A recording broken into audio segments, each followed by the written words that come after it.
We will now begin Story 1. The Songlines Beneath the Stars, Aboriginal Sky Maps in Rock Shelters. In the soft hush of the Australian dusk, the skies turn from blue to violet, and a canopy of stars begins to emerge. If you've ever found yourself lying flat on your back somewhere in the outback beyond the reach of electric lights and humming wires, you may have seen that sky stretch wide and unbroken, a swath of ancient constellations moving in rhythm. But to the first Australians, the stars were not just beautiful, they were functional, cultural, and spiritual. And some of the oldest interpretations of those stars remain scratched and painted in ochre on the walls of caves long forgotten. The term songline is often romanticized, but its meaning is grounded in practicality and oral cartography. These are not simply stories but deeply layered systems of knowledge, memory, and navigation. They were paths across the landscape and sky, telling the stories of ancestral beings who shaped the world. And crucially, they served as mnemonic devices to track waterholes, hunting grounds, and safe passage. Some songlines stretch for thousands of kilometers across the continent, and they align quite literally with the stars. But the traces we look for now are not in books or ruins. They're in pigment on stone, in charcoal markings in shaded overhangs, and in the patterns of dots and lines left behind in sacred sites. At sites like the Warratee Rock Shelter in the Flinders Ranges of South Australia, archaeologists have uncovered materials suggesting occupation by Aboriginal Australians as early as 49,000 years ago. These include tools, bone points, and ochre, but more importantly, evidence of storytelling, markings that parallel what oral traditions still maintain today. The night sky for Aboriginal Australians was not just a map, but a record, a kind of scroll written in the firmament. Take, for instance, the emu in the sky. Unlike Western constellations, which tend to connect stars into shapes, this figure is formed from the dark patches of the Milky Way. The emu's head begins at the Coal Sack Nebula, near the Southern Cross, and its body stretches out across the galactic plane. Cave art in Ku-ring-gai Chase National Park shows emus in positions that align seasonally with the emu and the sky's visibility, possibly marking the mating or egg-laying season. These images may be among the oldest continuous artistic traditions in human history, and they were anything but decorative. There's a particular calm in this kind of history. It is not about battles or empires, but about sitting beside the fire, repeating names, shapes, and movements across generations. It's about knowing when the rains will come, when the bush berries will ripen, or where the eels will travel. The sky offered not just wonder but survival. One of the most detailed and respected collections of such knowledge comes from the Yolngu people of Arnhem Land. Their sky lore is dense with meaning. Individual stars are not arbitrary. They are people, tools, and totems. The star Betelgeuse, for example, represents Beru, the ancestral crocodile, while the Orion constellation is seen as Julpen, a canoe with three brothers fishing in the Sky River. In such stories, the ordinary is elevated. A cave painting of a man holding a spear may not merely depict a hunt. It could be a sky being placing a spear-shaped star into the heavens. The practice of painting these stories into rock overhangs may have served not only ritual purposes but educational ones. A child sitting beneath the sandstone outcrop, watching a grandparent paint the night's message in ochre and charcoal, would learn not only about creation but about direction, timing, and taboo. But not all such knowledge was freely shared. Sacred knowledge was, and still is, stratified. Some rock art sites contain markings meant only for initiated members of the group. Others are open, intended for general instruction or for travelers passing through. In the Kimberley region, the Gwian figures delicately painted and remarkably preserved suggest a more performative or ceremonial engagement with the stars, though interpretation remains a cautious process. To ascribe exact meanings risks imposing modern frameworks onto ancient perspectives. The process of interpreting these artworks is painstaking. Researchers must not only carbon date pigments, but also collaborate with traditional custodians, who often hold oral histories passed down through unbroken lineages. This kind of knowledge transfer, unwritten but deeply ingrained, may explain how the stories retained astronomical accuracy over millennia. The position of stars shifts slightly over thousands of years, a phenomenon called precession, yet many Aboriginal sky stories have adapted with precision. To appreciate the significance of this is to accept a different kind of literacy, one based on sky reading, sound, repetition, and place. It is slow, communal, and patient, and it requires us, as outsiders, to slow down as well. Imagine sitting at the entrance of a rock shelter, stars twinkling overhead, a fire crackling beside you. An elder dips fingers into crushed ochre, begins to trace the emu onto the wall. The song begins not sung but spoken, measured in syllables that match the rise of stars. You listen, not for entertainment but for instruction. And so the stories lived on, not in silence, but in slow, deliberate telling. What seems like boring history to us was, for them, everything. How to live, when to move, where to find water, how to avoid danger. But here's the question.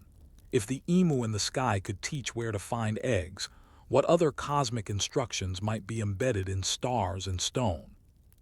You sit quietly now, in the imagined dark of a long-forgotten cave, listening to the silence broken only by the soft scrape of ochre on stone.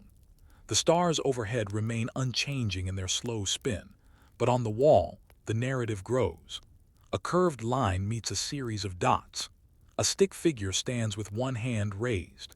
Nearby, another emu figure stretches its neck toward a dot cluster that, though seemingly random, might correspond to the Pleiades. But how do we interpret such imagery, thousands of years later, and how do we know when we're reading it correctly?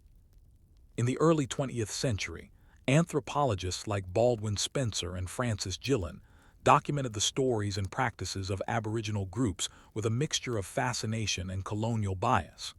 Their field journals recorded songs, ceremonies, and interpretations of celestial bodies, many of which matched oral traditions passed down today.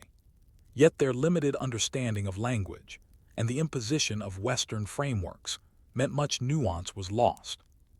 Still, their work preserved hints that constellations were not fixed figures but dynamic actors in a changing sky, a sky that told you when to move, where to dig, and who to mourn.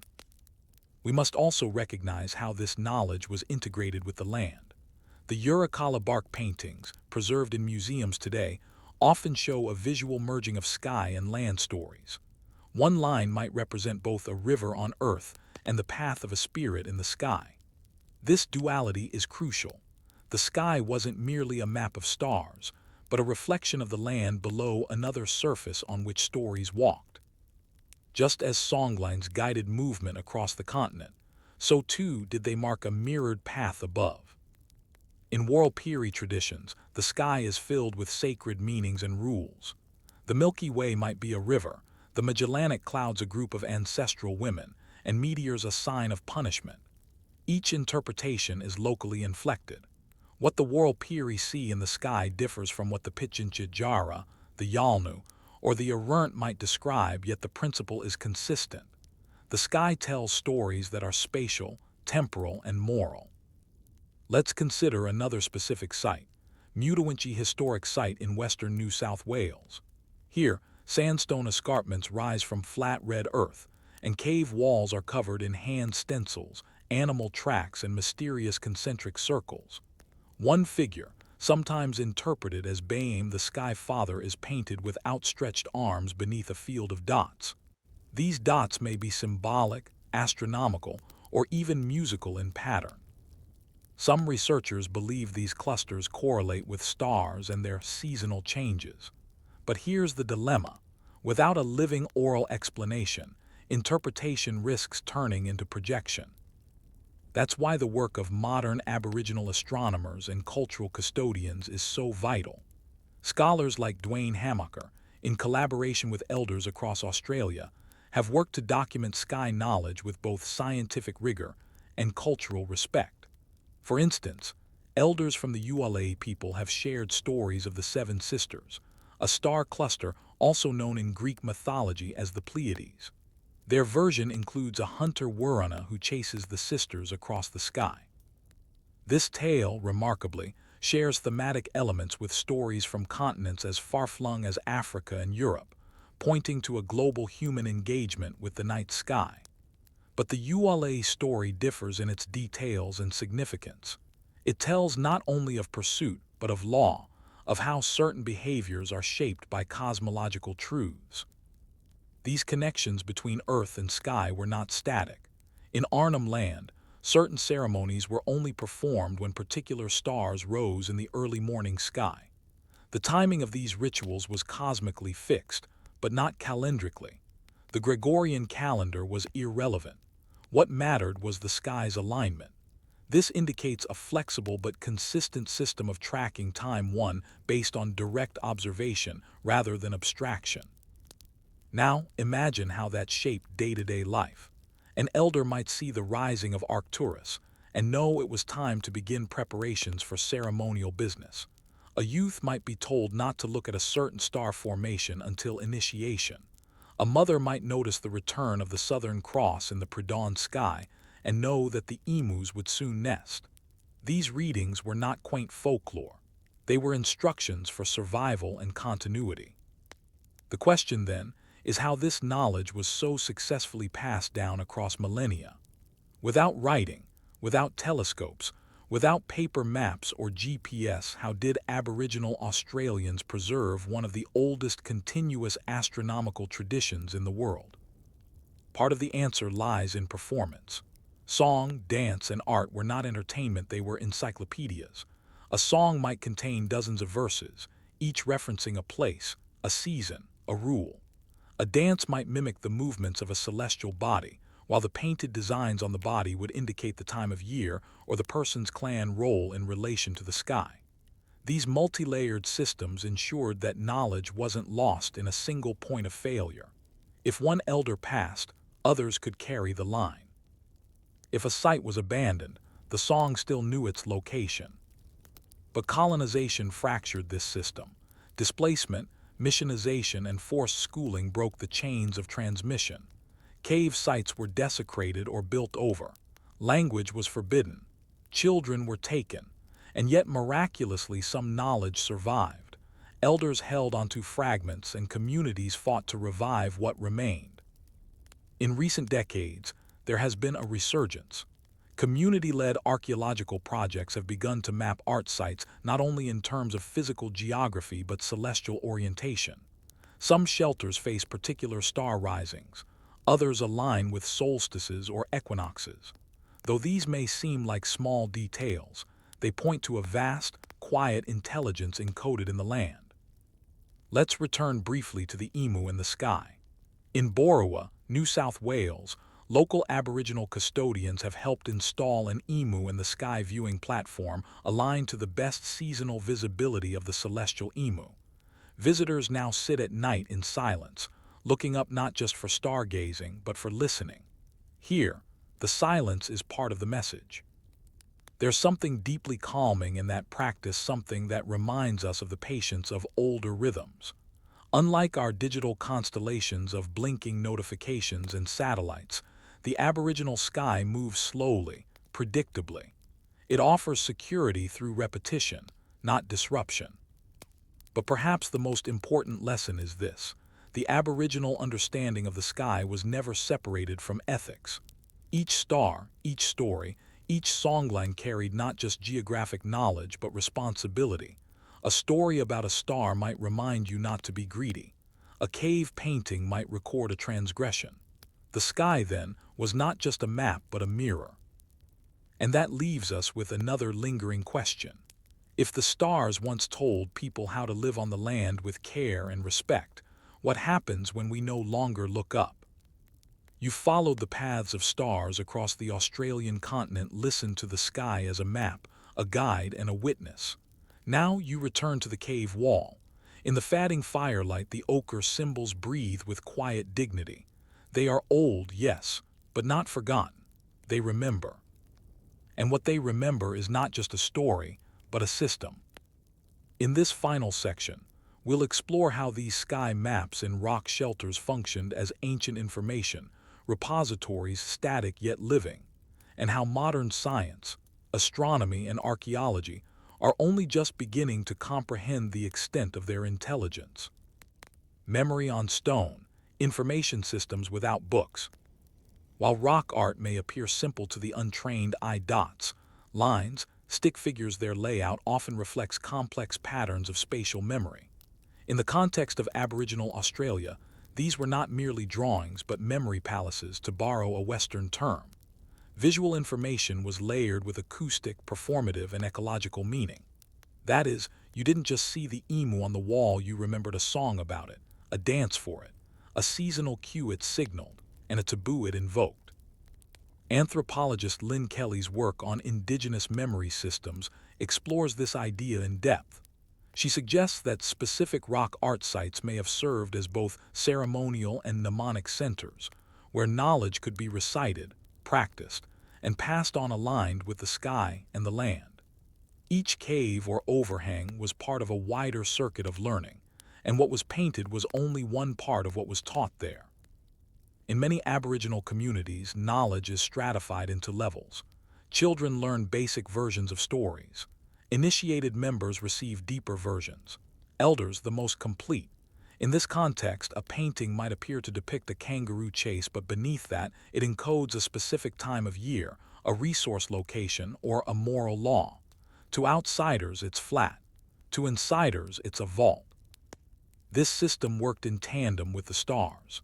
A star's rising or setting might activate the retelling of a specific narrative or mark the time when it could be shared. This temporal choreography allowed for the management of not only ecological knowledge but also social responsibilities. Who could go where? What could be hunted? Which ceremony could begin? All of this with no writing. No pens, no books, no hard drives. Only pigment, pattern, voice, and sky. Cosmic accuracy and procession. One of the most astonishing facts about Aboriginal star knowledge is its precision. Many star-based stories align with celestial events that would have shifted slightly over tens of thousands of years due to a phenomenon known as axial precession, a gradual wobble in Earth's rotational axis. This wobble causes stars to rise or set at slightly different positions over millennia. Yet oral traditions have managed to retain functional accuracy through adaptation. That is, stories evolve subtly to match observable changes. For example, a story linking a certain star to a seasonal event may eventually be assigned to a different star as the sky shifts. The underlying meaning remains the timing of the event, but the surface symbols adjust. It's a system that corrects itself naturally by watching the sky. In contrast, Western systems of recording knowledge require written corrections and updates. But the Aboriginal method, through embedded cultural observation and performance, relearns itself with each generation. Archaeology meets astronomy. Modern researchers have begun to apply archaeoastronomy, a field combining archaeology and astronomy, to Australian rock art. Using GPS, light modeling, and star charting, some researchers have identified alignments between cave openings and the seasonal position of the Milky Way or specific bright stars. In the Grampians Garryward region of Victoria, sites with extensive rock art seem to align with the emu and the sky's seasonal appearance. In one cave, researchers noted that the emu paintings face the same direction as the emu constellation in April, when it's best visible. This may indicate that the shelter was used for emu egg harvesting ceremonies or as a seasonal teaching site. Meanwhile, Wilpena Pound in South Australia has a series of rock engravings with concentric circles and radial lines, shapes that some scholars believe may be solar or lunar calendars. Though interpretations remain cautious, the potential for astronomical purpose is high, especially when contextualized with oral stories from the region. The convergence of archaeological data, oral history, and astronomical modeling offers a tantalizing possibility that these rock shelters represent some of the oldest surviving astronomical observatories in human history. Not observatories in the modern sense, but in the deeper, more integrated sense. sites of watching, remembering, and aligning life with the cosmos.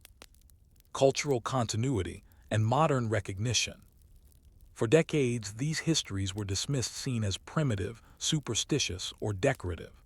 The Western historical gaze prized monumental architecture and written language, but Aboriginal sky knowledge, preserved through storytelling, dance, art, and observation, persisted. Today, institutions like the Australian Indigenous Astronomy Project are helping to restore this recognition. Schools, museums, and even observatories are beginning to integrate Aboriginal star lore into science curricula and night sky programs. Collaborations between Indigenous elders and physicists are being funded, not as folklore preservation, but as scientific partnership. In remote communities, cultural knowledge is being passed on again.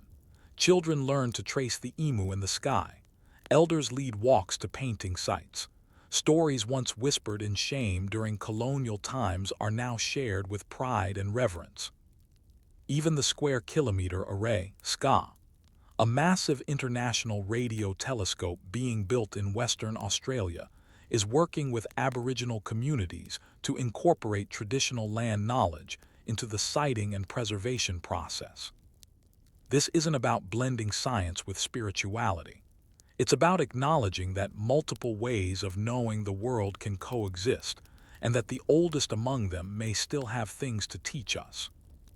The final reflection, a sky that watches back. As we close this story, you return to the cave once more. The emu is still there, faint but clear. A line of stars arcs overhead. You are no longer just a viewer of the past. You are part of it, because the sky has not changed, not really. It still moves in rhythms. It still holds meaning. The cave does not speak. The painting does not move. The stars do not shout. And yet, a person thousands of years ago, perhaps wearing red ochre and sitting cross-legged near a fire, left a message for you. Not with words, but with pigment. Not with paper, but with stone and sky. That message is still here, waiting. But what if there are still stories we haven't yet learned to read? Story 2, Wool, Whales, and Weather, the bleak routine of convict shepherds. When you think of convicts in early Australia, it's easy to picture chain gangs, crude cells, or the bustle of penal settlements. But for many transported to the vast reaches of New South Wales or Van Diemen's Land in the early 1800s, punishment didn't always look like shackles. Often it looked like nothing. Nothing for miles. Nothing to do. Nothing but sheep, wind, and time. Thousands of convicts were assigned to private settlers, not to dig ditches or break rocks, but to tend flocks. These men became the convict shepherds, figures both feared and forgotten, scattered across the edges of the pastoral frontier. They were unpaid, unsupervised for days or weeks at a time, and surrounded by the eerie silence of the Australian bush. In this world, time warped. Days crawled. Seasons passed unmarked. And loneliness took the place of bars. It's hard to overstate how important wool was to the colonial economy. By the 1820s and 1830s, sheep had become the backbone of Australia's settler wealth. The British government, eager to make the colonies self-sustaining, offered generous land grants to free settlers and officers. But land meant nothing without labor. So when convicts arrived, they were assigned as workers to help cultivate and protect these estates. And sheep, unlike crops, needed constant watching. The role of the convict shepherd wasn't glamorous. It was isolation in its rawest form. Most were given a hut, often little more than a slab shelter, sometimes shared with another assigned man. Their daily duties were mind-numbingly repetitive. Rise at dawn, gather the sheep from their nighttime pen, walk them to pasture, watch them graze, prevent them from wandering, and return them at dusk. Day after day, week after week. The days blurred. The weather dictated everything. Summer heat was brutal and dry. Winters, though mild by European standards, brought damp winds and icy rain. The open landscapes offered little shelter. Clothing was coarse. Food was limited. A ration of salted meat, damper bread, and sometimes tea if you were lucky. There was also a more pressing concern: theft, not by the convicts but from them. Sheep stealing was rampant in early colonial Australia, especially in remote districts where boundaries were poorly defined. Bands of bushrangers, escaped convicts, and hungry wanderers often raided the flocks, and the shepherds, typically unarmed and unsupported, were vulnerable. This vulnerability created a strange sense of authority and suspicion. Though technically under punishment, convict shepherds wielded a certain informal power. They controlled a landholder's wealth on the frontier. A flock of hundreds or even thousands of sheep represented the fortunes of an estate. A careless or vengeful shepherd could sabotage an entire season's shearing by neglecting the flock or turning a blind eye to thieves. And yet these men were often invisible to the colonial elite. Out of sight, out of mind. If they survived, they were rarely praised. If they failed, they were punished. Many were lashed for sheep losses, even if the loss occurred through no fault of their own. Others were accused of eating lambs or shearing wool to barter with passing traders or indigenous groups. The relationship between convict shepherds and indigenous Australians was complex. Some accounts suggest moments of cooperation bartering, shared information, or quiet understanding. Others tell of mutual distrust, theft, or even violence. What's notable is that in many isolated districts, the convict shepherds were often the first and only white men Aboriginal people encountered. These meetings, largely undocumented, hint at an early contact history shaped not by governors or explorers, but by forgotten men on the margins. Interestingly, the penal system did not view this lonely work as leniency. On the contrary, assignment to remote shepherding duty was often used as a disciplinary measure. The isolation itself was punishment, and it worked. Contemporary reports describe shepherds who spoke to trees, carved elaborate designs into bark for company, or developed obsessive habits. The vastness of the Australian bush, especially for Europeans raised in towns, produced a psychological weight. One such convict, James Ruse, assigned near Parramatta in the late 18th century, kept a detailed account of his routine. His writings, later published in fragments, describe the silence, the stillness, and the slow slide into monotony. "The sheep move," he wrote once, "and that is all that moves for days. You learn to follow the sun across the sky for want of anything else to follow." Some found solace in this solitude. A few convict shepherds used the time to reflect, to plan for eventual freedom. The best behaved could receive a ticket of leave, granting limited liberties.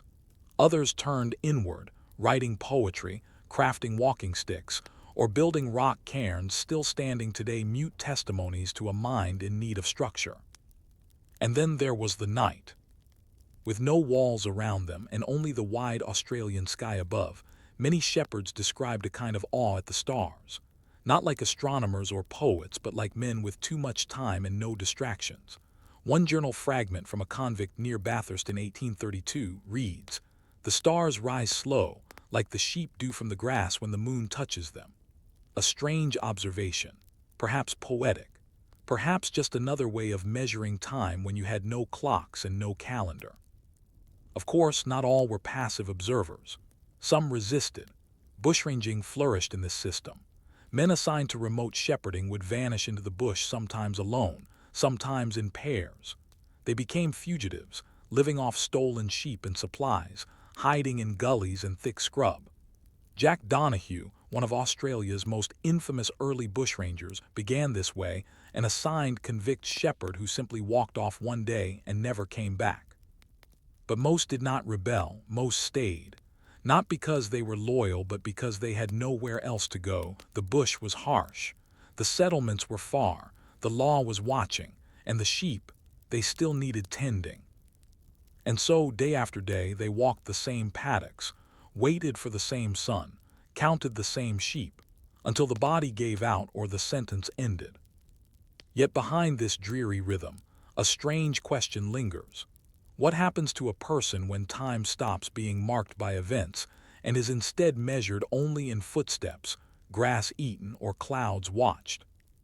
By now, you've imagined the routine of a convict shepherd. The silence, the monotony, the wind across plains that rarely shift.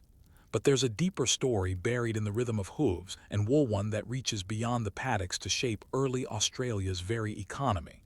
Wool wasn't just a byproduct of colonial agriculture. It was the colony's gold long before gold itself was discovered. And every single fleece passed through the calloused hands or boots of someone like a convict shepherd. The rise of wool and the spread of isolation. By the 1820s, British demand for wool was skyrocketing. The textile mills of Manchester and Leeds churned through tons of raw fleece every month. At the same time, the overused pastures of England and Ireland could no longer keep up.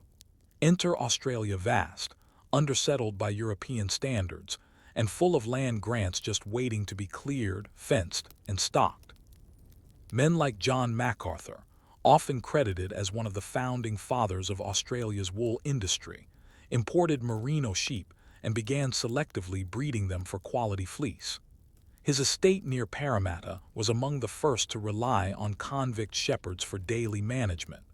But his vision, and that of the colonial elite, stretched far beyond the outskirts of Sydney. Within a decade, sheep stations were spreading inland across the Lachlan, Murrumbidgee, and Goulburn plains. And for each station, dozens, sometimes hundreds of assigned convicts were needed. Many of these shepherds had no prior experience with livestock. They were carpenters, dock workers, clerks, men convicted for petty theft, political protest, or drunken brawls. But upon assignment, they were handed a crook and a dog, and told to manage a flock of several hundred sheep across land they did not know. Unlike the chain gangs, which operated under the supervision of overseers or military guards, shepherds were expected to work unsupervised. Trust was a tool born of necessity. Station owners couldn't monitor every man across such wide tracts of land. Instead, they relied on a system of strict accountability. You were given a set number of sheep and expected to return with the same count. Any loss required explanation. This led to obsessive counting, morning counts, evening counts. Convicts kept tallies scratched into hut walls, etched on bark, or burned into wood. One mistake and punishment could be swift lashes, reduction in rations, or transfer to a harsher post. Many were punished for sheep losses due to wild dogs, disease, or simple error. But the counting wasn't just about sheep. It became a way to structure time in a life otherwise void of structure. One man's diary from a post near Yass reads like a spreadsheet. Day 2, 93 sheep, 1 limping. Day 3, 92 sheep, 1 missing. Day 4, 93 sheep, found straggler. There is no commentary, no emotion, only tally after tally. The bleak economy of wool and weather. For the colonial landowner, sheep represented a dream of export wealth. For the shepherd, they represented burden. A single day's storm or a break in the fencing could cause sheep to scatter into the hills. In many cases, convicts chased them for days through boggy terrain or dry gullies, often without water. Those who failed to return on time were branded absconders and punished accordingly. The economic reality was stark. A single fleece could fetch a decent price back in England, especially from high-quality merino rams. So each sheep was counted not as an animal, but as a unit of export value. The convict shepherd became both guardian and scapegoat of this currency. When a station failed to profit, owners blamed poor shepherding. When bushrangers struck or disease spread, questions were asked of the men in the field. There was no sick leave, no weather policy. If the sky opened and flooded the paddocks, the shepherds stood in rain. If a drought turned the pasture to dust, they wandered with the flock, searching for grass. In some districts, shepherds walked 20 to 30 kilometers a day with their sheep, and yet most were barefoot or wore shoes long worn through. Reports from colonial magistrates mentioned shepherds whose feet were infected or split open from exposure. They wrapped them in rags, smeared on ash or sap, and continued walking. To stop was to fail, and failure in a penal colony was a ticket to retribution. Huts and solitude, the architecture of punishment. The physical world of the convict shepherd was remarkably sparse. A slab hut, a makeshift pen, a water barrel, perhaps a dog. These huts were not designed for comfort but utility. Most were built from timber slabs with earth floors and a fireplace for warmth. Furniture was scarce: a stump, a bench, a hammock if one was lucky. Windows were small or non-existent. Yet it was in these huts that much of rural Australia was silently built. While the politicians debated in Sydney and the wool merchants brokered deals in Hobart, it was in these outposts that land was slowly claimed, fenced, and familiarized by colonists. The shepherd's slow packing from fence post to fence post, from creek to hilltop, marked the first steps of colonial permanence. Some convict shepherds developed deep attachments to these lonely spaces. Over time, they carved patterns into the walls, etched initials, or left behind strange little totems, bones arranged on shelves, carefully shaped pieces of driftwood or quartz stones stacked in silent cairns. These were not decorations. They were anchors. In the absence of society, men made symbols. Wool and whales, coastal convicts in the sea's echo. It's easy to focus on the inland flocks, but sheep were also grazed along the coastlines, where salty winds mingled with the brine of whales and waves. In districts like Twofold Bay, convict shepherds often heard the calls of migrating humpbacks offshore as they tended their flocks near the cliffs. These moments created a strange sensory contrast: the inland pace of sheep, the offshore songs of whales. Some convicts recorded the whales' songs as eerie reminders of freedom, massive creatures moving unburdened across the world, while they remained fixed in place. A letter fragment from 1835 describes a convict shepherd who timed his evening count to the rise of the whales. They blow thrice, then dive. By the second dive, the lambs gather near. Perhaps an embellishment, but it shows how these men, deprived of society, began to synchronize their world with the slow pulses of nature. Weather as warden. And always the weather loomed. The wind became the jailer, the frost the lash, the sun an unrelenting overseer. Convicts spoke of the land as alive, not in the poetic sense, but in the way a hostile creature lives: unpredictable, powerful, unconcerned. A shepherd might prepare for lambing season only to have a sudden hailstorm wipe out a third of the new births. Another might guide a flock into a shaded valley only to find it filled with wild dogs. There were no forecasts, no alerts, only instinct and slow observation. Convicts learned to read cloud patterns, listen to the calls of birds, and follow the behavior of ants or wallabies for signs of coming change. These survival skills, born of necessity, became second nature. Men who once loaded crates in London's docks now knew how to set traps for foxes, build a linta from stringybark, or identify edible tubers after a dry spell. In the silence, they adapted. Yet this adaptation came at a price. The self was often stripped away, reduced to a set of habits and reflexes. Letters home, when allowed, were sparse, rarely poetic, often unreadable. Who would write back? Who would understand what it meant to measure a year not in months, but in fleeces gathered, hooves counted, and stars watched? And that leaves us with an uneasy thought.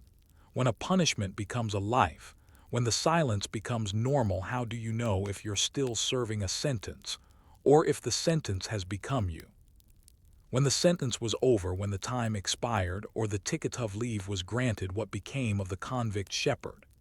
Did he return to society with the knowledge of sheep and stars? Or did the silence follow him, still clinging to his boots, to his breath, to his new life in a town that moved too fast? This final section explores what happened after the isolation. It looks at the shepherd's legacy, how their forgotten labor became the unspoken foundation of Australia's wool empire, and how their daily boredom was quietly stitched into the nation's identity. From assigned labor to free men. For some convict shepherds, freedom eventually arrived. A ticket of leave, granted after years of good behavior, allowed restricted freedom of movement. You could seek paid work, choose your employer, even marry if you remained within an assigned district and reported regularly to local authorities. After that, a certificate of freedom could be issued. But freedom didn't erase the years spent in isolation. Many former shepherds never reintegrated fully. They stayed near the land they had watched for years, working as paid station hands or boundary riders. Others took up small parcels of land under new settlement schemes, building crude huts and grazing a handful of animals of their own. A few became respected bushmen, guides for exploration parties or drovers leading cattle across thousands of kilometers. They had learned to live with the land, even when it had punished them. In court records and settler memoirs, former convict shepherds appear in the margins quiet men, mostly illiterate, often unmarried, referred to only by surname or nickname. They were not the bold explorers or wealthy squatters. They were the ones who kept the flock alive. Their fates rarely made the newspapers. There was no ceremony when a sentence ended, no welcome. Sometimes they simply stayed put, never quite a prisoner, never quite free. The quiet legacy of wool. By 1850, Australia was exporting over 13 million kilograms of wool annually. This success laid the economic groundwork for infrastructure, immigration, and industrial development. Cities like Sydney and Melbourne began to grow, powered by wealth that traced back to wool, but even further back, to men who had spent their best years in the company of sheep. Few of these men are named in history books. The wool passed through sorting sheds, across oceans, through factories in England and France, before becoming coats and suits and blankets. But long before that, it was gathered by a man in a wide-brimmed hat, holding a stick, trying to stay awake under a scorching sky. The convict shepherds never built monuments, but their footprints span the inland. In old pastoral leases, their huts remain collapsed, but still traceable in satellite images.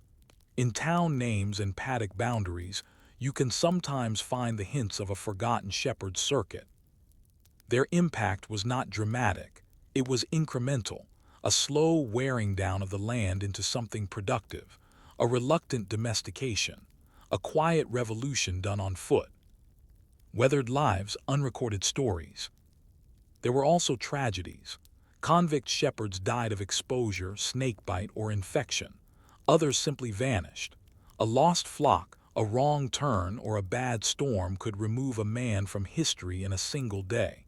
With no records and few connections, their disappearances went uninvestigated. Even today, bushwalkers sometimes discover the ruins of huts in places without roads. Scattered stones, blackened chimneys, rusted tins. These sites are rarely marked. No plaque tells the story of the man who once counted sheep here, who stood alone with his dog and his fear. In some ways, these ruins are fitting. The convict shepherd's life was not meant to be remembered. It was designed to disappear. A punishment meant to leave no trace, but history has a way of retaining the quietest stories. Of whales, wind, and waiting. For coastal shepherds, the sea was a constant echo. They watched whales come and go with the seasons, just as they watched the flocks grow and shrink. One convict wrote near his sentence's end, "The sheep follow, the wind blows, the sea speaks, I wait." It's a simple line easily overlooked, but it captures the suspended nature of their existence. To shepherd was not merely to tend, it was to wait, for your sentence to end, for the next season, for the next count. Even in freedom, the pattern lingered. Former convict shepherds often walked the same paths for the rest of their lives. Some continued to count things: posts, stars, fences, clouds, not out of duty, but habit. It was how they had measured time for too long. The dust in the ledger. Australia's colonial economy was built on big names and bold expansion, but it was balanced, sheep by sheep, on the backs of anonymous men walking in solitude. They were not celebrated. They were not admired.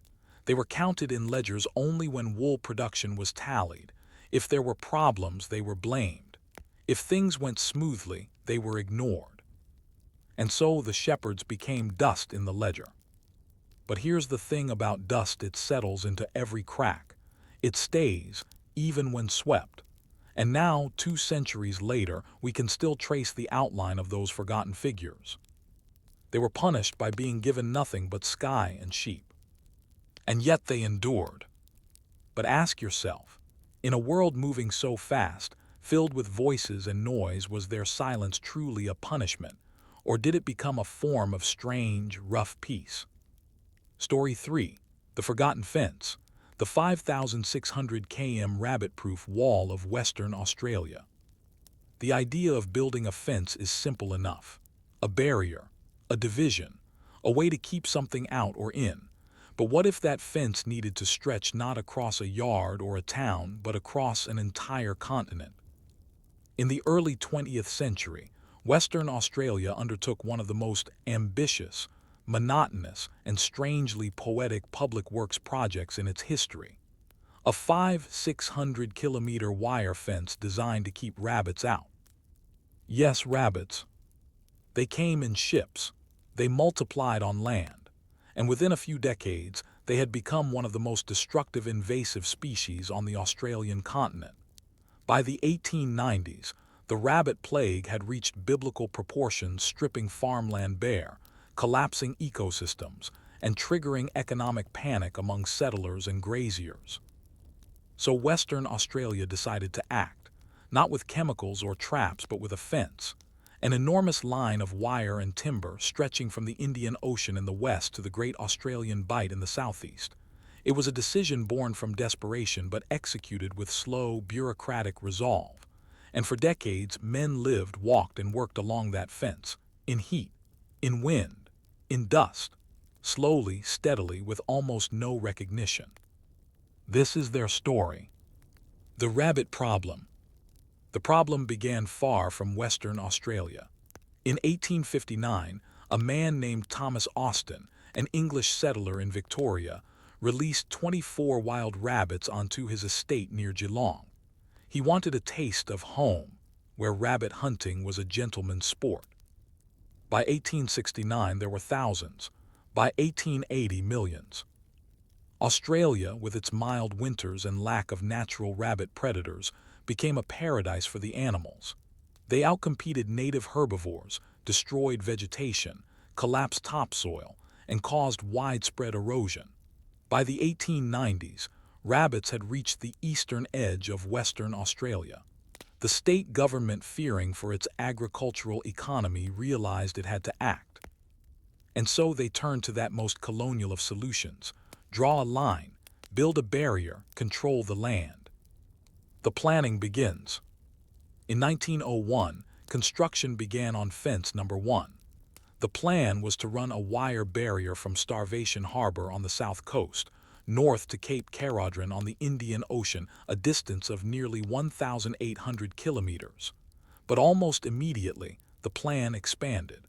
As rabbit sightings increased, 2 more fences were added.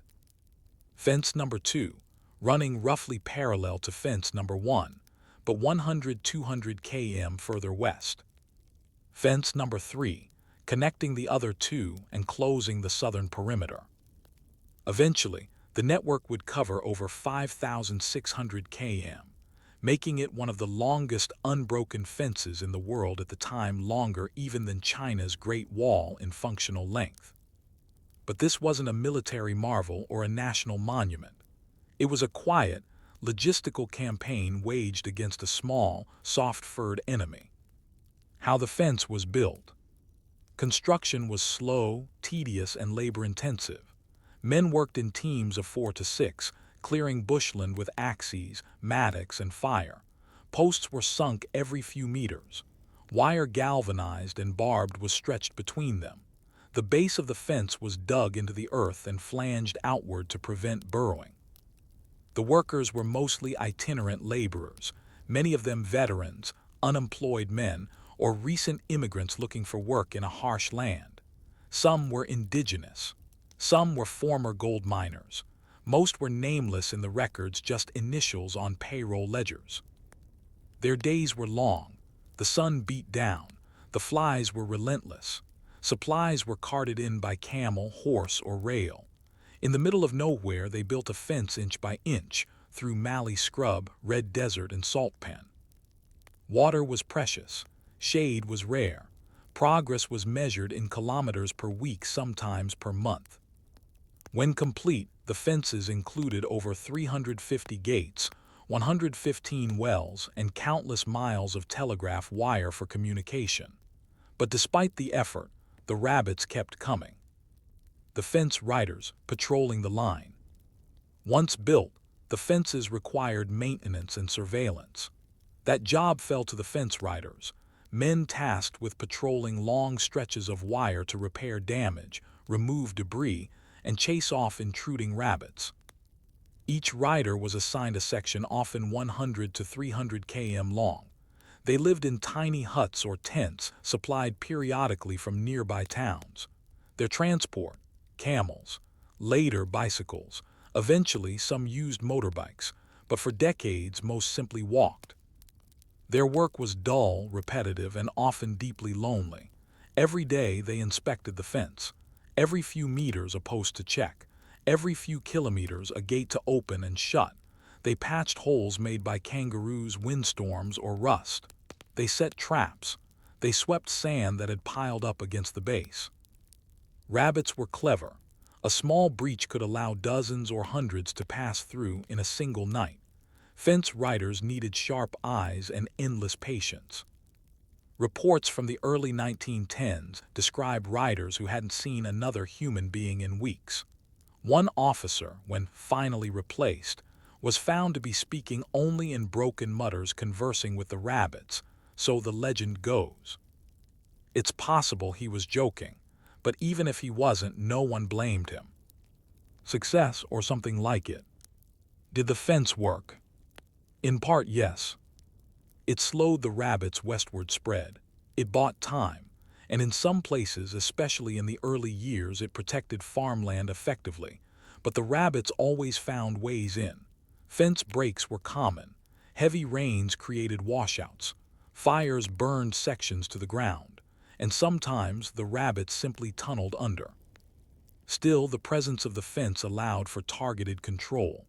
Once inside the barrier, rabbits could be hunted, poisoned, or trapped. It wasn't a perfect system, but it was better than nothing. And in the absence of advanced pesticides or biological controls, it was all they had. In this way, the fence became not just a tool but a symbol of a colonial mindset, that the land could be ordered, controlled, divided. That man could build his way out of ecological mistakes. But deep down, many must have suspected otherwise. The isolation of the line. For those who lived and worked along the fence, the experience was marked by monotony. Few wrote letters. Fewer kept journals. But one anonymous writer's log, found decades later in a tin trunk, recorded simple daily entries. April 3, wind high, post 781 fallen, rabbits seen near gully. April 7, sand drifted at crossing, cleared 2 feet. April 9, no rabbits today, flies thick. April 14, lost the dog, found tracks near gate, waited, no one came. It's not heroic, it's not dramatic, but it's history, a kind of quiet resilience, a routine carved into red dust and barbed wire. The fence didn't stop the rabbits forever, but it gave people something to do. And that leads to an odd question. When a task becomes your entire life, one that never truly ends, does it still matter whether it works? In the red heartlands of Western Australia, where the wind scours the earth clean and silence comes not in absence, but in wait, the rabbit-proof fence cut its long, deliberate path. And along that path walked the men who came to know every nail, every post, every morning shadow cast across the mesh. They were called fence riders, maintenance men, trackers, even wardens of the wire. But they were never famous. Their names were rarely printed. They didn't pose for portraits or sign treaties. Instead, they worked slowly under a punishing sun, doing a job that never ended and never would. This section explores the daily lives, peculiar routines, and quiet endurance of the people who lived with the fence, how they managed, adapted, and in many cases, simply disappeared into the rhythm of wire and wind. A day in the life of a fence rider. It usually began before dawn.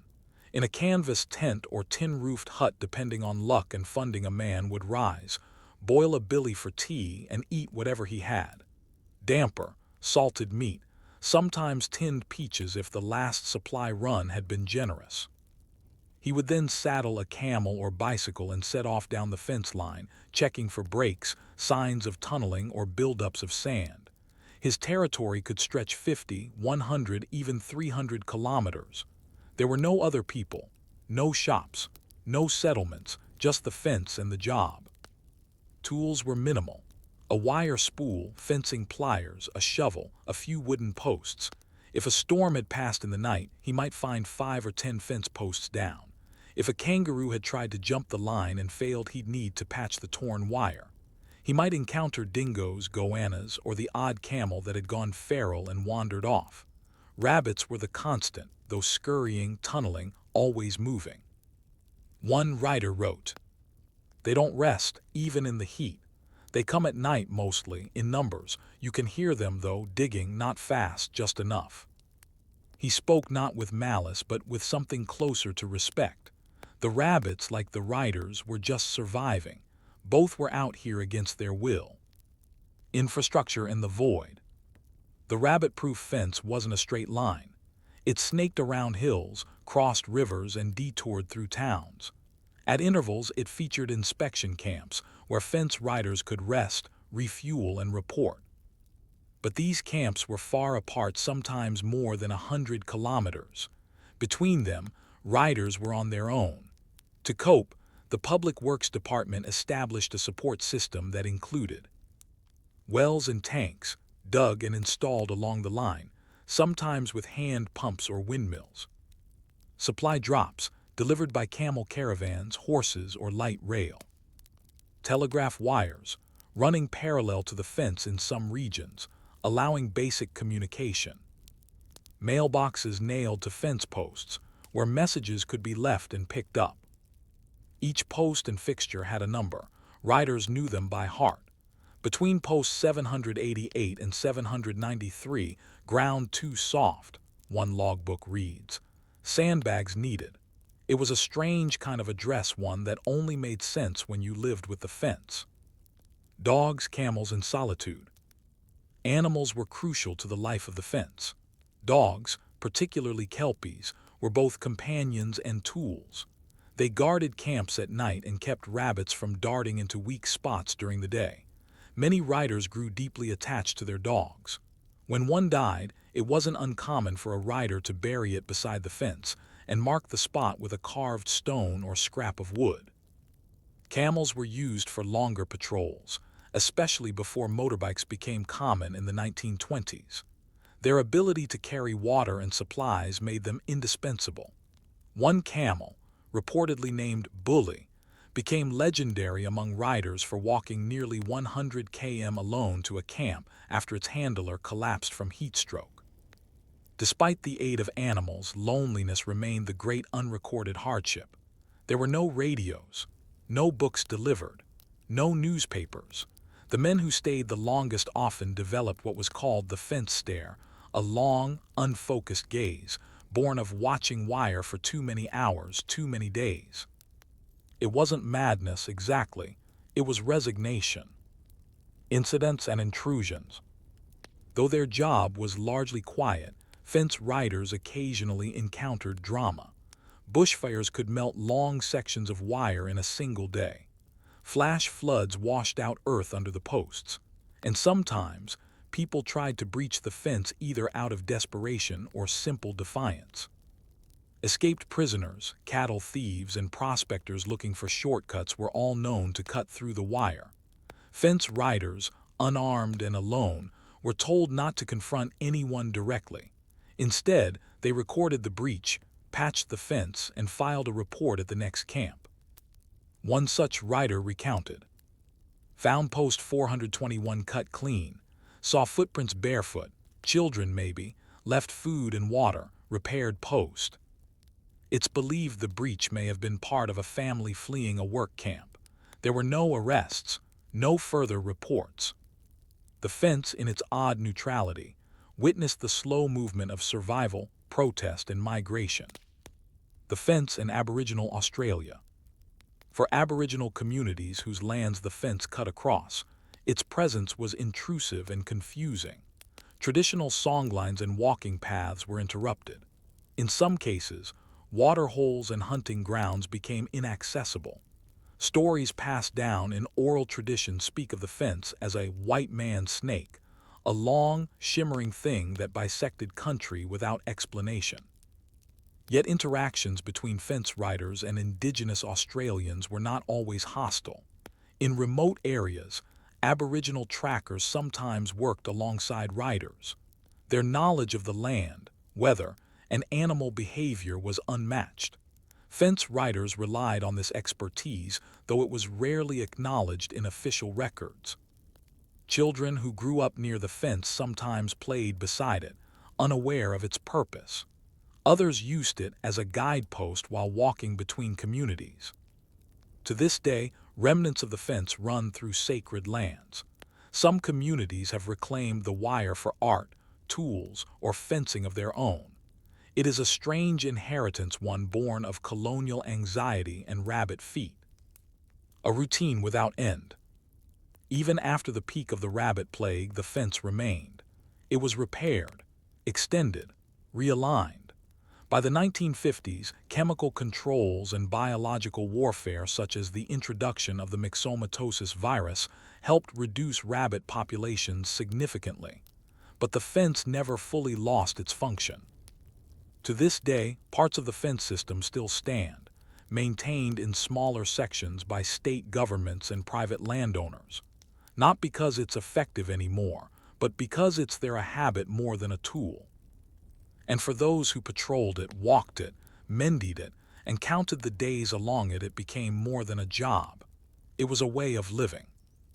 But here, the question that lingers like dust on the wind. When a fence is no longer needed but still stands, is it still a fence? Time does strange things to fences. It rusts the wire, splinters the posts, and swallows tracks in sand. Yet even as the sun bleaches memory from the earth, some lines remain visible from above, hinted at in stone, or preserved in local stories told in shaded pubs and community halls.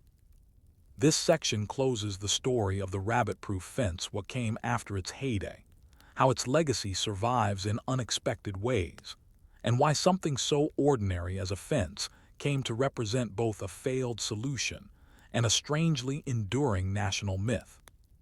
The end of the plague, or the beginning of the aftermath. By the 1950s, the rabbit plague was easing not because the fence worked, but because science had finally caught up to the problem. In 1950, the myxomatosis virus was released into Australia's rabbit population. The disease, spread by mosquitoes, decimated populations across the continent. Mortality rates reached over 90%. For the first time in nearly a century, pastoralists began to hope. Fence maintenance continued in reduced form, but the urgency was gone. The rabbits were still there, but no longer in the numbers that turned grassland into wasteland overnight. The fence now stood not as a first line of defense, but as a vestige, something that had cost too much to remove, but not enough to forget. In the following decades, rabbit populations rebounded, though never to their previous heights. New viruses were introduced, calicivirus in the 1990s, and later engineered strains in the 2010s. Each wave brought hope, followed by adaptation. The rabbits evolved, as invasive species tend to do. But the fence never went away. Sections were reinforced, realigned, even electrified in some regions. It had become institutionalized, a permanent feature in agricultural budgets and regional maps. A fence without an ending. The fence in modern Australia. Today, much of the original rabbit-proof fence number 1 still stands. It is now known officially as the State Barrier Fence of Western Australia, maintained by the Department of Primary Industries and Regional Development. It is no longer aimed solely at rabbits. The modern threats include wild dogs which attack livestock, emus which can damage crops and fences, feral pigs and goats, which contribute to land degradation. The fence has been upgraded in places taller, with more durable mesh and electric sections. Patrols are now conducted by truck, motorbike, or drone, but some stretches are still maintained on foot or by quad bike.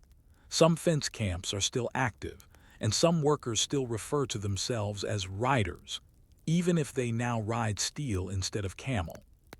For those living in the region, the fence is both background and landmark. School children visit it on field trips. Tourists drive along sections, tracing the path through scrub and open plains. In some towns, small plaques commemorate the men who built it, though their names are rarely listed. And yet, the fence's most enduring mark is not physical. The fence in cultural memory. For most Australians, the rabbit-proof fence was a faint historical footnote until 2002, when Doris Pilkington Garimara's memoir Follow. The rabbit-proof fence was adapted into a film. The story follows three Aboriginal girls who, in 1931, escaped from the Moore River native settlement and walked over 1,500 km home to Jigalong using the fence as their guide. The fence in this story was not about rabbits. It was about control. It was about the division of land, lives, and freedoms. And the girls' journey turned a utilitarian barrier into something else, a line of survival, resistance, and hope. The film reignited interest in the fence's history. It prompted documentaries, articles, and even road trips by Australians curious to walk, or at least drive parts of its length. It also opened difficult conversations about the stolen generations, colonial policy, and the intersections between ecological control and cultural erasure. What began as a wire solution to a pest became a metaphor for the colonial project itself. The belief that the land and the people on it could be managed through lines, rules, and barriers. What the fence taught silently. It's tempting to dismiss the rabbit-proof fence as a failure, a grand gesture against a problem that nature quickly outmaneuvered. And in practical terms, that may be true. The rabbits came. The fence only slowed them. But there's another way to look at it. The fence taught people to stay alert, to observe patterns, to adapt slowly. Fence riders became some of the most skilled bushmen in Australia. They learned how the land moved, where animals traveled, how weather shifted behavior. They mapped the land not with ink, but with footsteps and repair logs. The fence became a way of seeing the country not from the top down, but from the side, from the dust, from the crawl space of a rabbit, from the angle of a post leaning in the wind.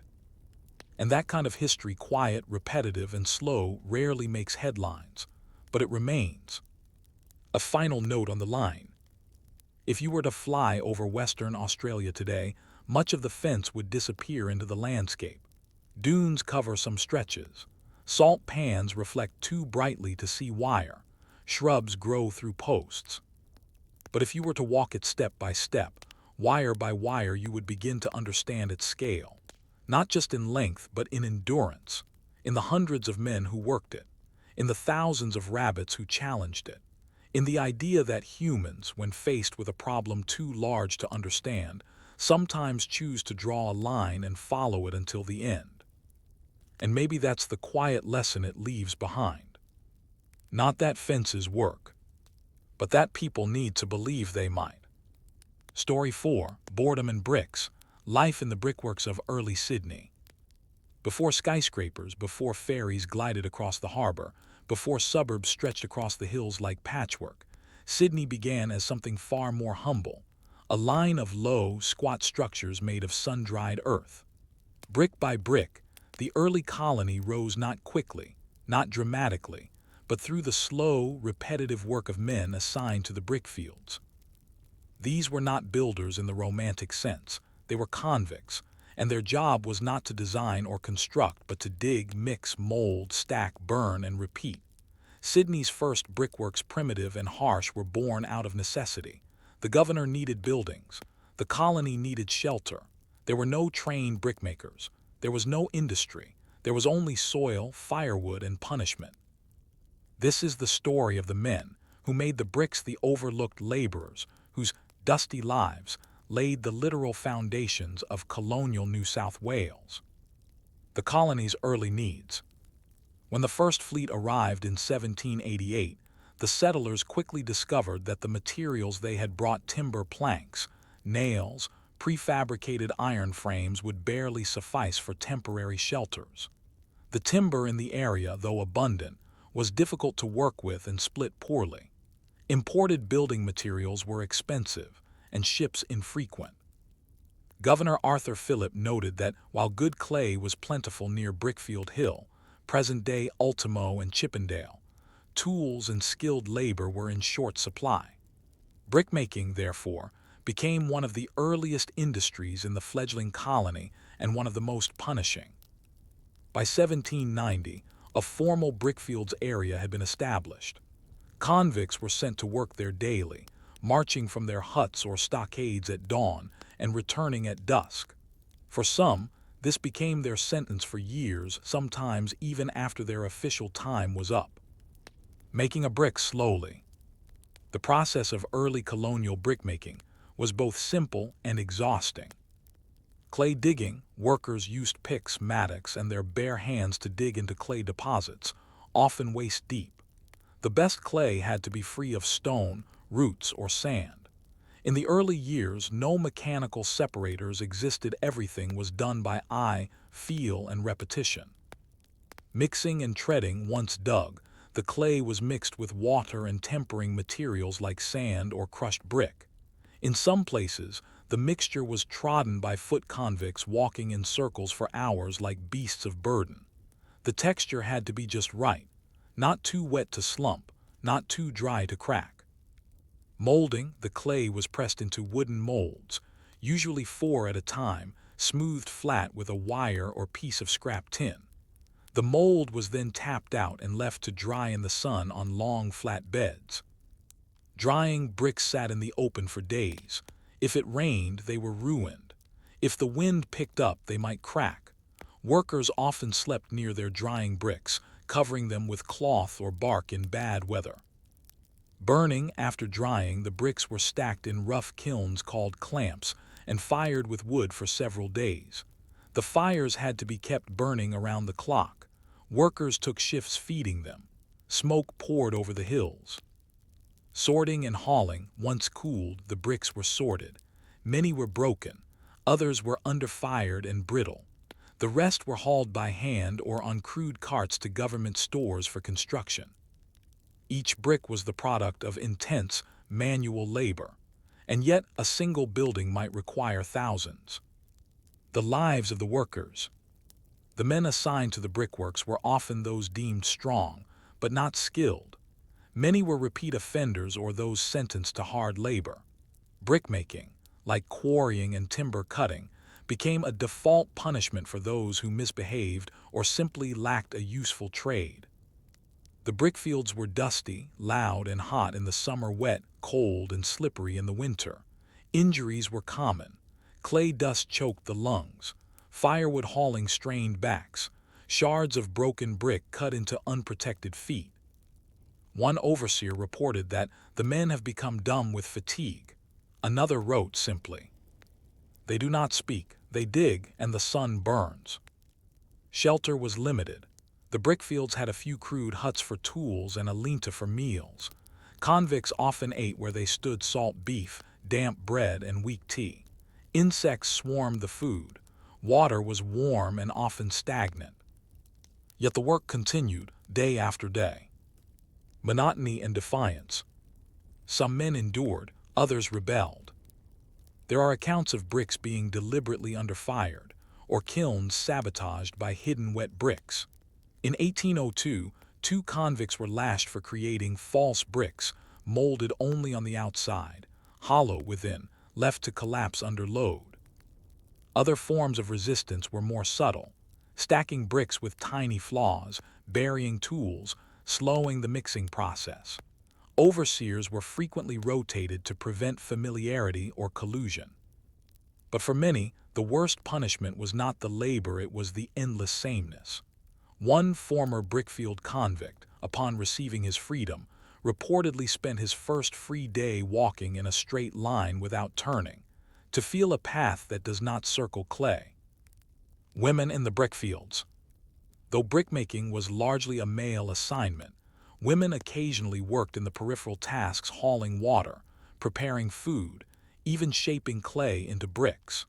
Some served time in the female factory before being sent to the brickworks as additional labor. One woman, known in the records only as Mary C., was assigned to the brickfields in 1816 and left behind a rare written account. She described the sensation of her hands after treading clay for weeks. The nails curl back, the skin splits, the earth lives in you. A city takes shape. As Sydney grew, the demand for bricks only increased. Government buildings, warehouses, homes for free settlers all needed material. Brickmakers were no longer just convicts, they became vital, if invisible, agents of progress. By 1820, brick construction was standard for official buildings. New brickfields opened. Clay was carted in from outer districts. Firewood demand surged, and nearby forests were stripped bare to fuel the kilns. The city's earliest brick buildings still stand today. The Hyde Park Barracks, St. James Church, Elizabeth Farm, and Liverpool Hospital. All built, at least in part, by the hands of tired men in dusty pits, shaping mud into permanence. But the bricks themselves remain anonymous.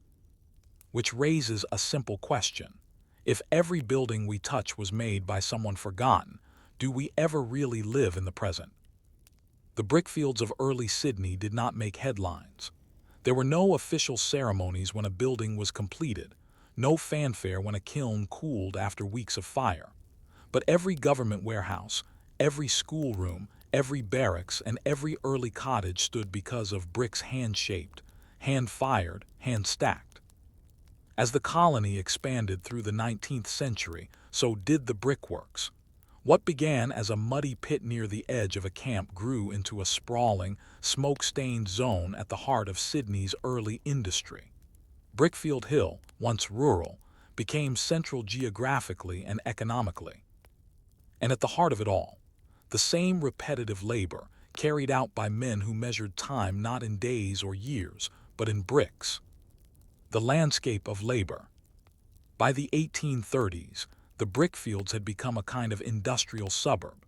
Stretching across what are now the neighborhoods of Chippendale, Ultimo, and Surrey Hills, the area was filled with deep clay pits carved unevenly into the ground, rows of drying bricks laid flat in the sun, smoldering clamps kilns built on-site from raw bricks themselves, tracks worn deep by carts and foot traffic, churned into mud by weather and work. The air was thick with dust. Smoke drifted in lazy columns from the clamp kilns. The land itself seemed permanently stained, a mix of ochre, rust, and charcoal gray. Huts were built from scrap wood, rusted corrugated iron, and sometimes rejected bricks. Water was drawn from polluted wells or nearby creeks, themselves fouled by runoff from the kilns. Even as free settlers arrived and new industries formed, the brickfields remained largely unchanged. It was a place defined by function.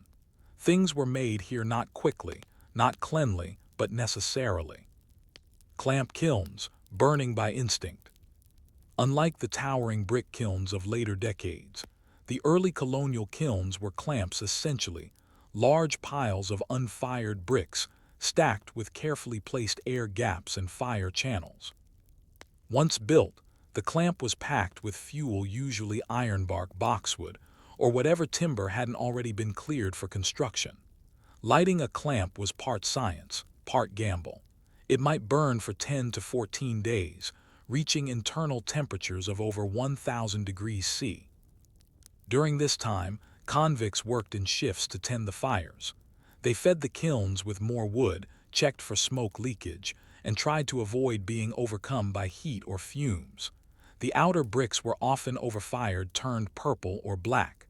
The inner ones were undercooked. Only the middle few rows were truly sound.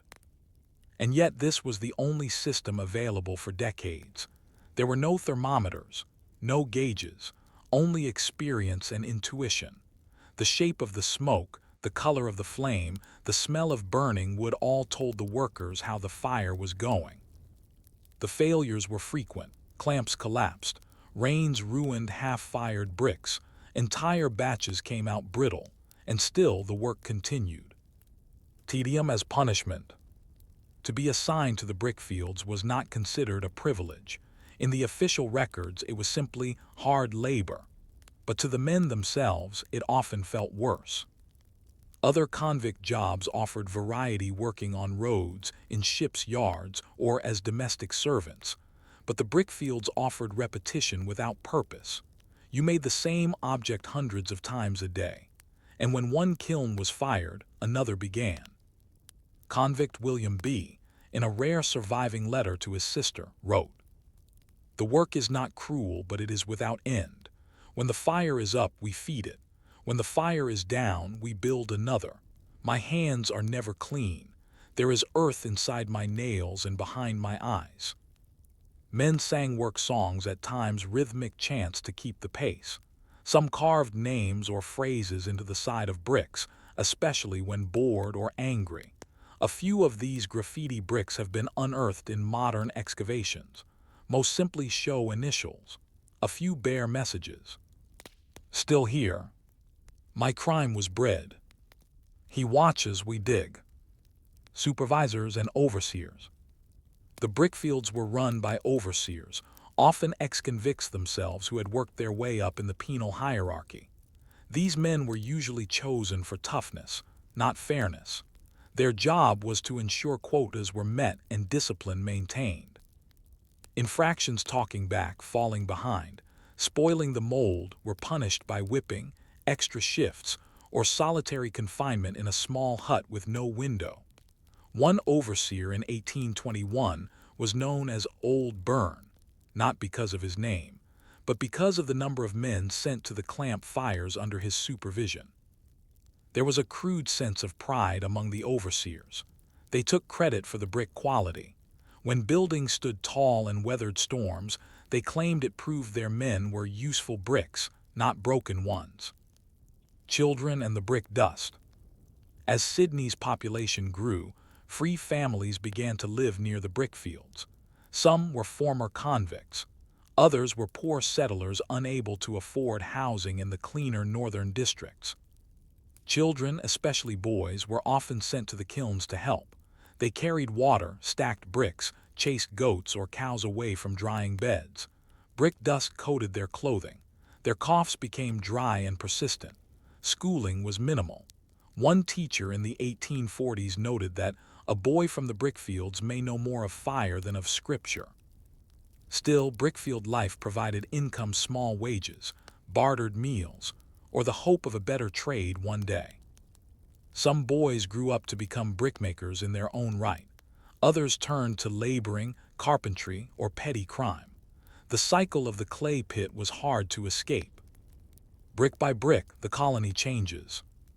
By the 1850s, brickmaking began to modernize. Mechanical presses were introduced. Steam-powered kilns replaced the open clamps. Brickfields moved further west, toward what would become Homebush and Auburn. New suburbs began to rise on the land where convicts once fired bricks in pits. But the foundations remained. Some of the early bricks survive to this day, hidden behind plaster, buried in demolition sites, or preserved in museum collections. They are thicker, rougher, and more irregular than modern bricks. You can sometimes see fingerprints or straw impressions in them. They are not pretty, but they were never meant to be. And that raises a curious thought. In a city so defined by growth and change, how much of it still rests on the slow, repeated work of men who never got to choose what they built? The Sydney we know today: glass facades, soaring towers, paved roads winding around cafes and cranes, sits atop layers of earth once dug by hand. Underneath modern foundations, beneath apartments and shopping centers, lies a quieter city built slowly, painfully, and forgettably, one brick at a time. We follow the fading footprint of the brickfields, tracing their erasure and legacy. We reflect on how the labor of convict brickmakers shaped not only buildings, but ideas of punishment, productivity, and permanence, and why so much of that history is now hidden beneath our feet. The disappearance of the brickfields. By the 1860s, Sydney's brickmaking had moved westward. As the colony's boundaries expanded, so too did industry. New clay deposits were opened in Petersham, Ashfield, and later Lidcombe and Homebush areas closer to new rail lines, and with fewer complaints from nearby residents. The original brickfields centered on Brickfield Hill were now too central, too valuable for such dirty, smoky work. The city wanted clean streets, not clay pits. Kilns were dismantled, pits were filled. Former brickyards became housing estates or public buildings. Slowly, the landscape changed. By 1900, most traces of the brickfields had vanished from the surface. But the earth remembered.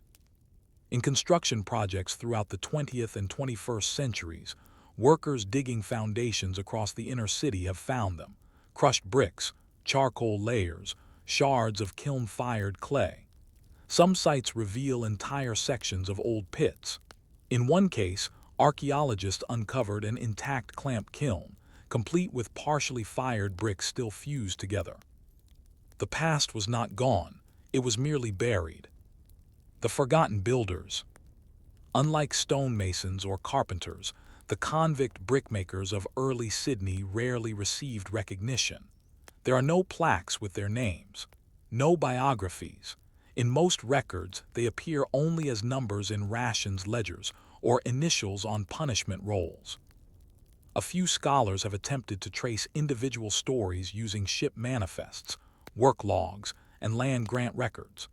They've identified men who served 7-year sentences at the brickfields and later became small landowners or free laborers. Others vanished entirely, likely buried in unmarked graves near the sites they worked. Their descendants, if any, rarely know this chapter. After all, how do you pass down a legacy of dust and repetition? And yet, every time someone looks up at the Hyde Park Barracks or walks past the rough walls of Old Government House in Parramatta, they're seeing the work of those anonymous hands. The bricks do not bear their names, but they bear their fingerprints, quite literally. Some early bricks still show the pressed curve of a convict's thumb where the clay slipped in the mold. Those marks were not meant to be seen, but now they are among the only records that remain. Punishment made productive.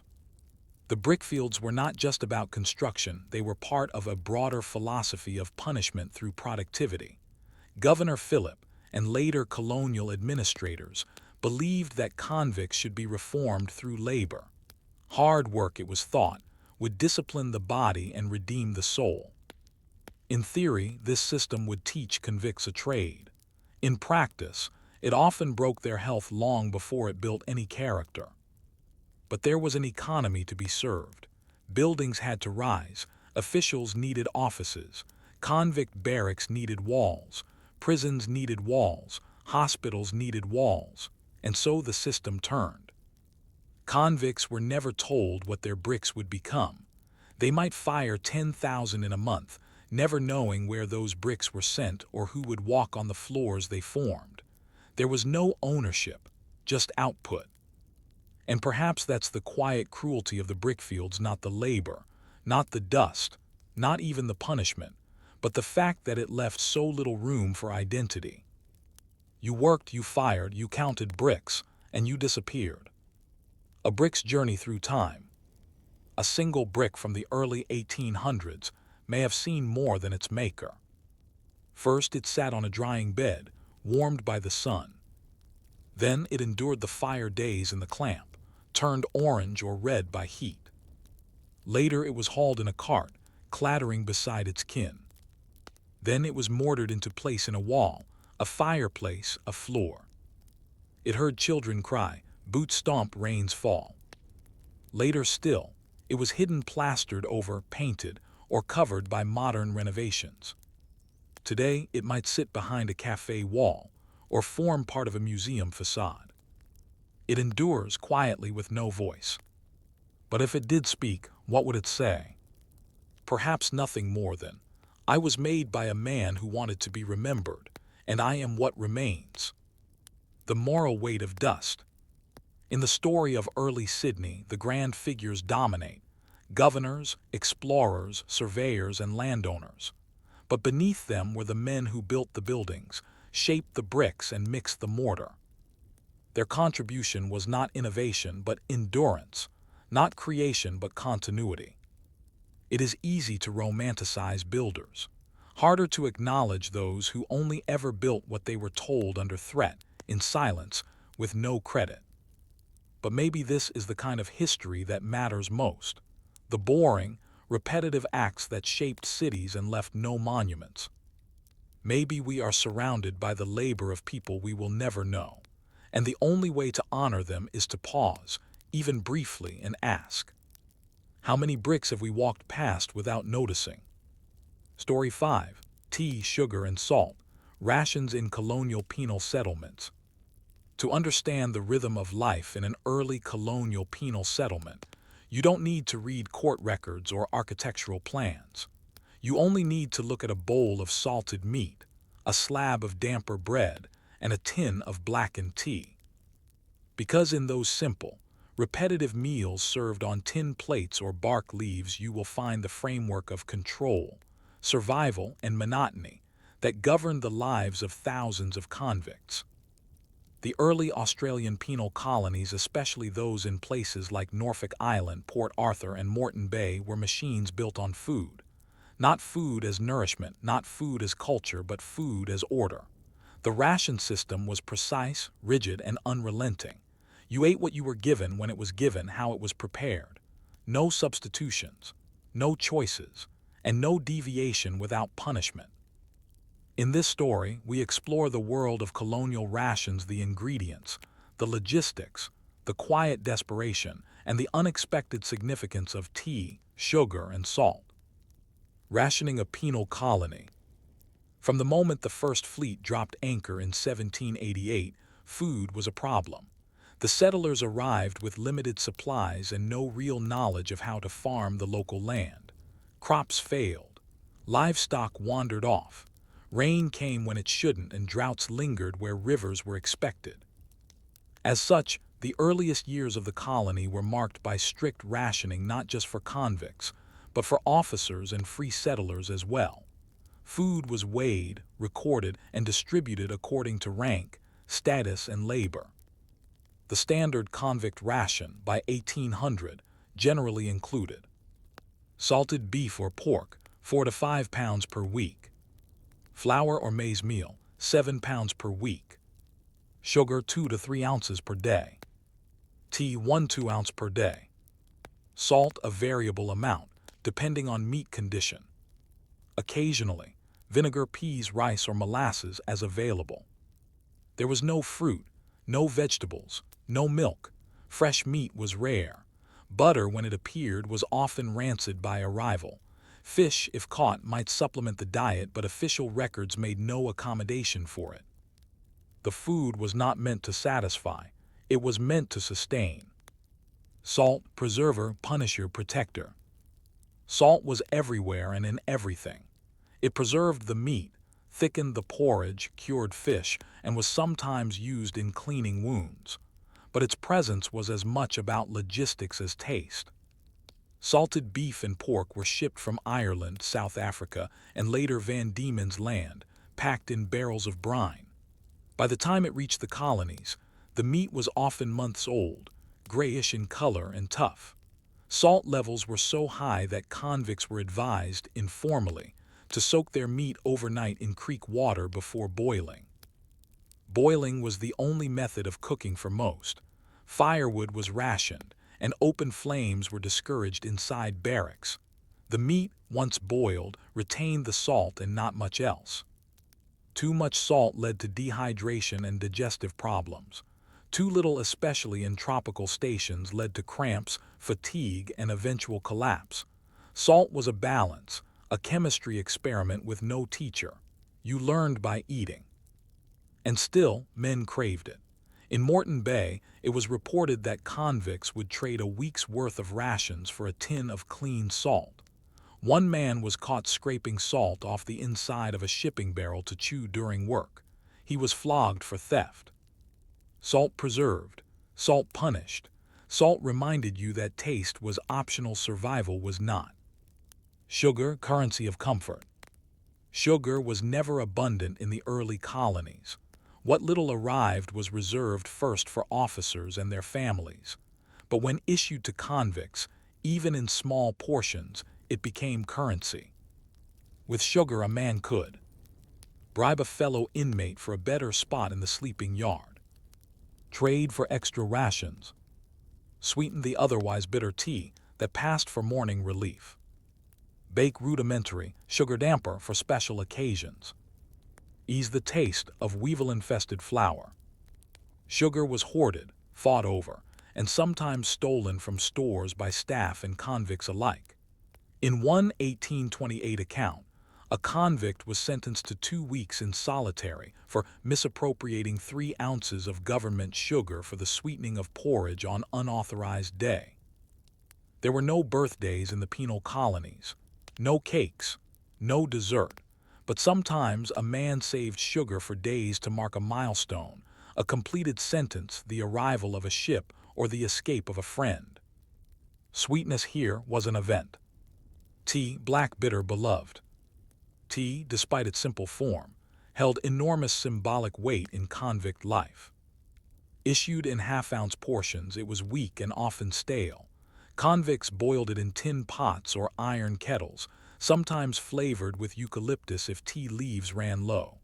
The color ranged from amber to dark brown. The taste was harsh, but the ritual boiling water, watching steam rise, sipping slowly was everything. Tea meant rest. Tea meant warmth. Tea meant a moment when you weren't swinging a pick or carrying timber or listening to a lash whistle behind your back. Officers took theirs with milk and refined sugar. Convicts drank it black. And yet, both shared in the ritual. Tea created the illusion of civility, one tin mug at a time. In some penal stations, tea was handed out after the evening meal once labor had ended. For 5 minutes, men sat on logs or packed earth, staring into cups. They didn't talk. They didn't smile. They drank. One overseer in Port Macquarie wrote in 1824, "The convicts wait for tea with a patience not seen in any other moment. I believe they would trade a warm coat for another ounce." The experience of hunger. Despite the strict rations, hunger was constant. Not famine-level starvation, but a low, persistent emptiness. The meals filled the stomach, but never the mind. There was no variety, no pleasure. You could predict every bite before it reached your mouth. Food theft became common not just from stores, but from one another. Men caught sneaking seconds were punished, but so were those too weak to protest when theirs was taken. In hot months, food spoiled fast. Maggots infested salt meat. Weevils filled the flour sacks. Rats chewed into storage huts. The line between nourishment and revulsion blurred. A convict in Norfolk Island in 1836 described a stew he'd been given. "Bones without meat, the water brown, I counted 8 maggots, still I ate it, I will eat it again." There was no inspection, no complaint process. What arrived was what you ate or didn't. Why it mattered. To the colonial administration, rations were a form of management. Feed just enough to work, not enough to resist, just enough to survive, not enough to grow strong. Food was an extension of discipline. It determined morale, health, obedience, and it left a lasting impression. Many former convicts, once freed, carried habits with them. Hiding food under bedding. Eating quickly, before it could be taken. Hoarding sugar or salt. Avoiding boiled meat. Drinking tea at specific hours, even when alone. For them, food had been more than sustenance. It had been a clock, a control, a quiet reminder of their place in the system. But what if your life had been measured in teaspoons and beef bones? How would you taste freedom? Convicts in early Australia did not go to bed with empty stomachs because the colony lacked food. They went to bed that way because the system was designed to make them feel it not starvation, but structured hunger, a hunger that reminded them who was in control. The rations served in penal settlements were never just about logistics. They were about hierarchy, discipline, and surveillance. What you ate and how much of it depended on who you were, what you did, and how well you obeyed. It was a form of edible social ranking, as calculated as a sentence in court.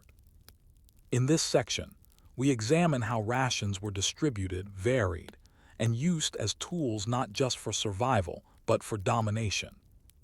The class system of rations. Colonial society in the penal settlements was rigidly tiered, and so were the rations. Free settlers and officers received the best supplies: fresh meat when available, refined flour, preserved fruits, and tea with milk and sugar.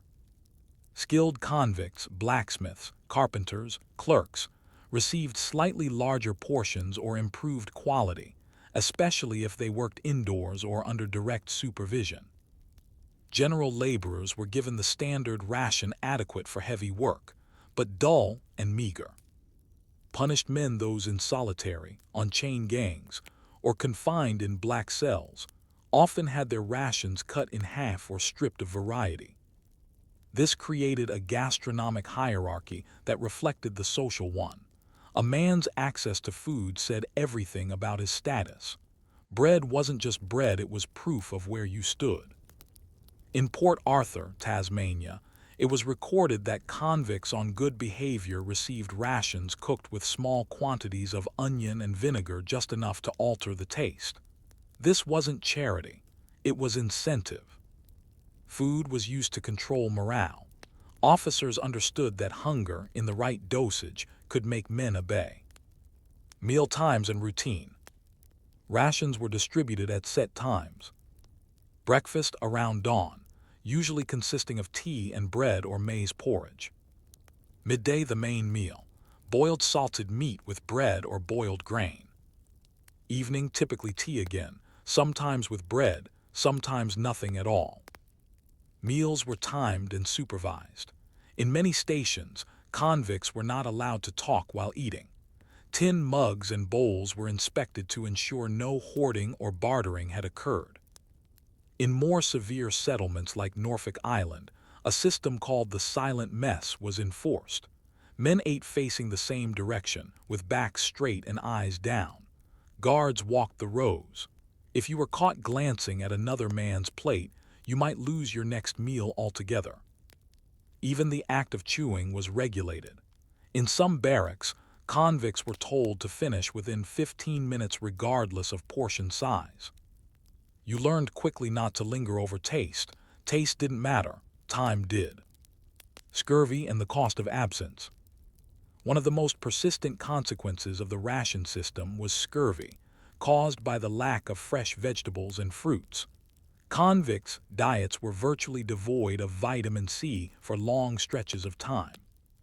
The symptoms came on slowly: bleeding gums, loosened teeth, weakness in the legs, swelling of joints, open sores that wouldn't heal. In later years, administrators began adding small rations of lime juice or vinegar when possible. But in remote stations, these additions were inconsistent.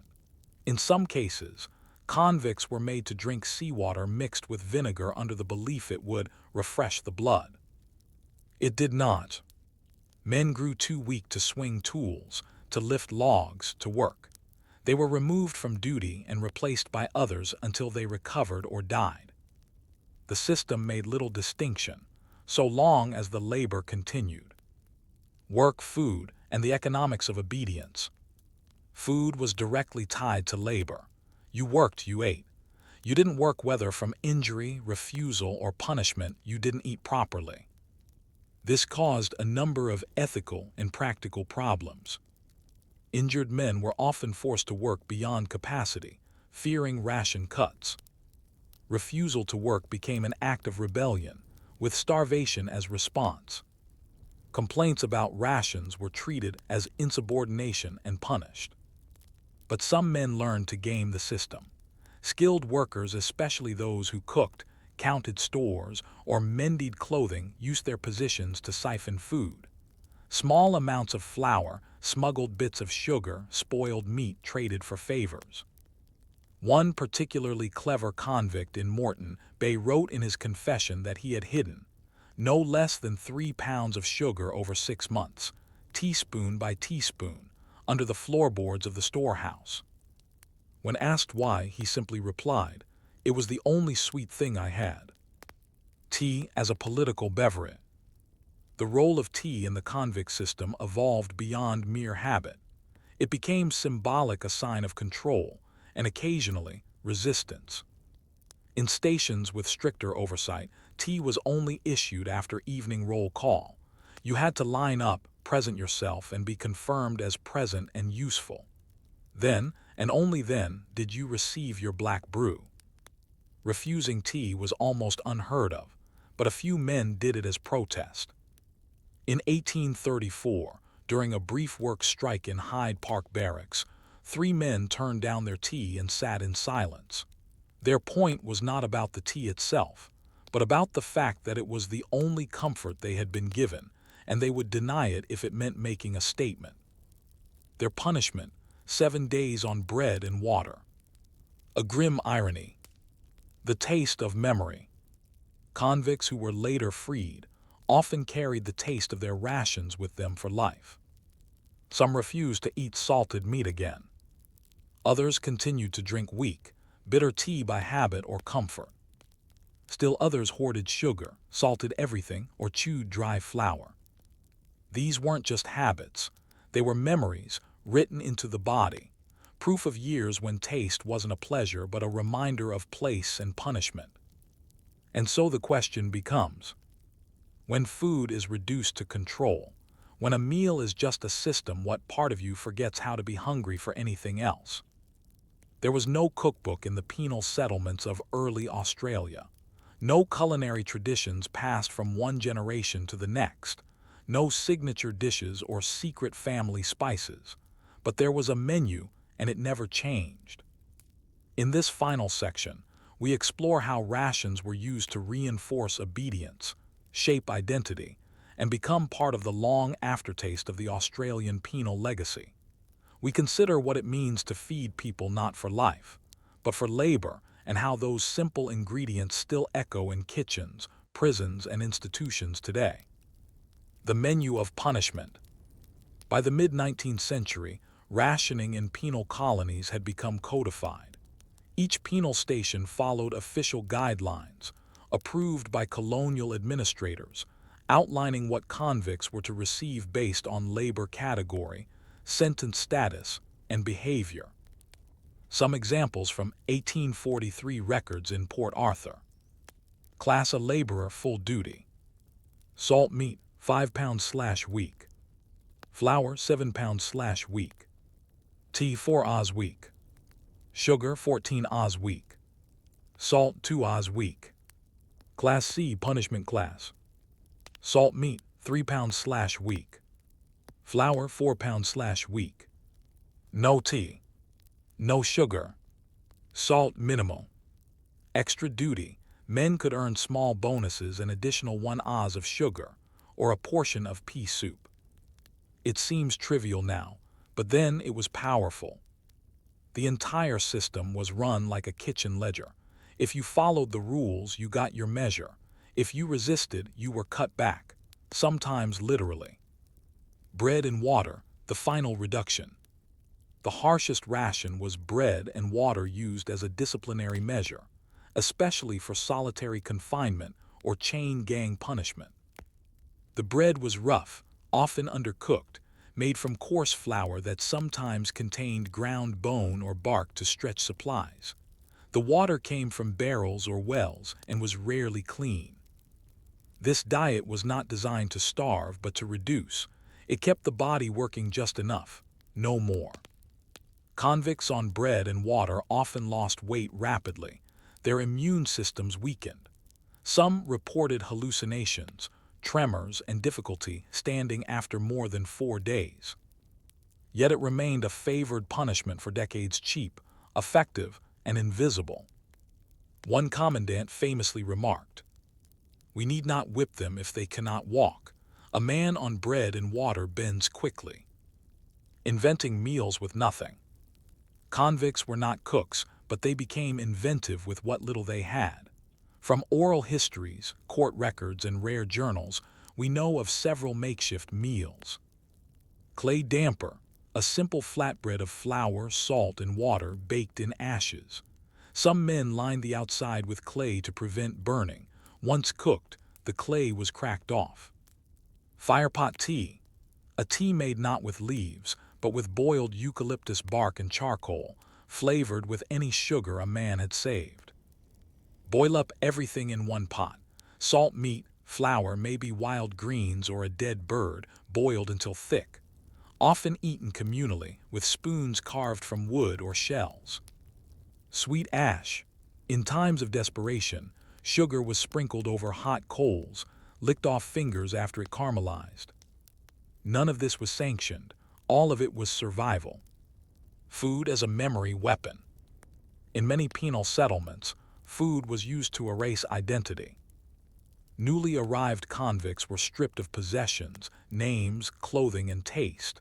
Whether you were a London pickpocket or an Irish rebel, you now ate the same meals as everyone else, from the same pots, with the same rations, every day.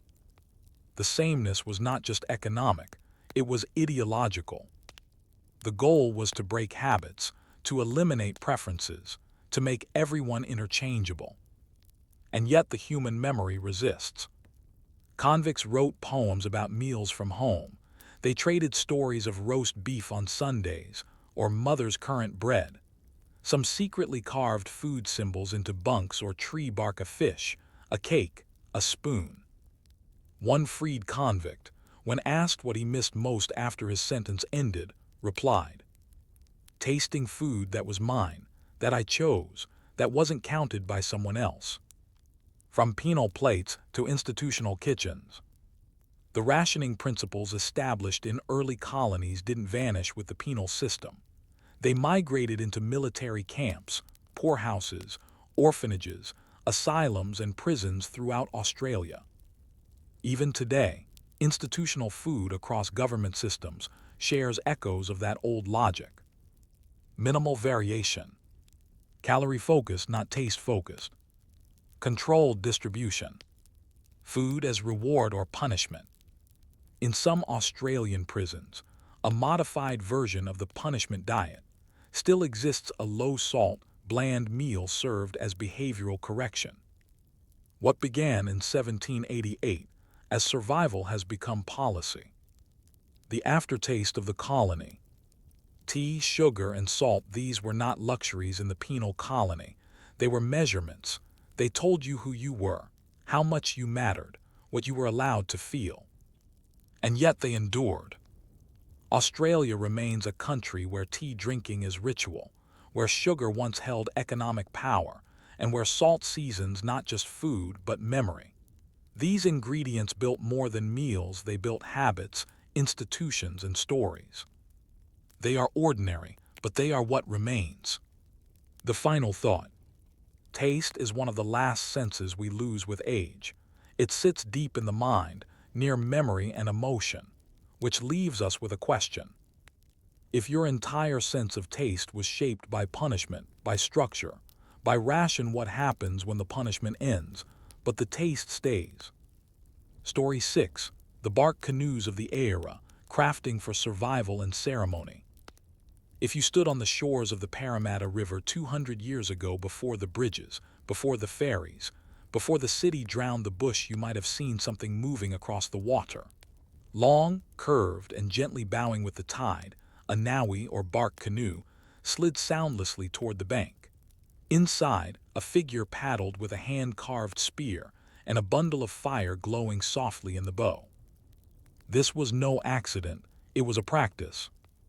The Ayara people, particularly those living along what we now call Sydney Harbour, the Parramatta River and Botany Bay, crafted naui from tree bark, not just as vessels, but as instruments of survival, ceremony, and connection.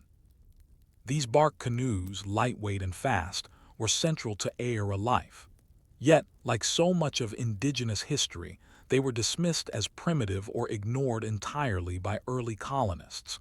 For many decades, their story was lost beneath the narratives of exploration, settlement, and development. But the truth remains. The Aera did not just live on the land and water. They shaped it with bark, fire, stone, and memory. The Aera and their waters. The Aera nation encompassed many clans spread across the coastal region of what is now Sydney. They were fisher people, foragers, and seasonal hunters, deeply connected to the marine environments that dominated their geography. Rather than viewing land and sea as separate, they moved fluidly between both, guided by tides, weather, and ancestral knowledge. This mobility demanded tools lightweight, portable, and adaptable. Enter the Nawi, a word that simply meant canoe in the local Darug language, but carried much deeper meaning in daily life. The Nawi was how people fished for mullet and bream, traveled between clan territories, attended corroborees across bays, collected shellfish from deep water, taught children about rivers and tides.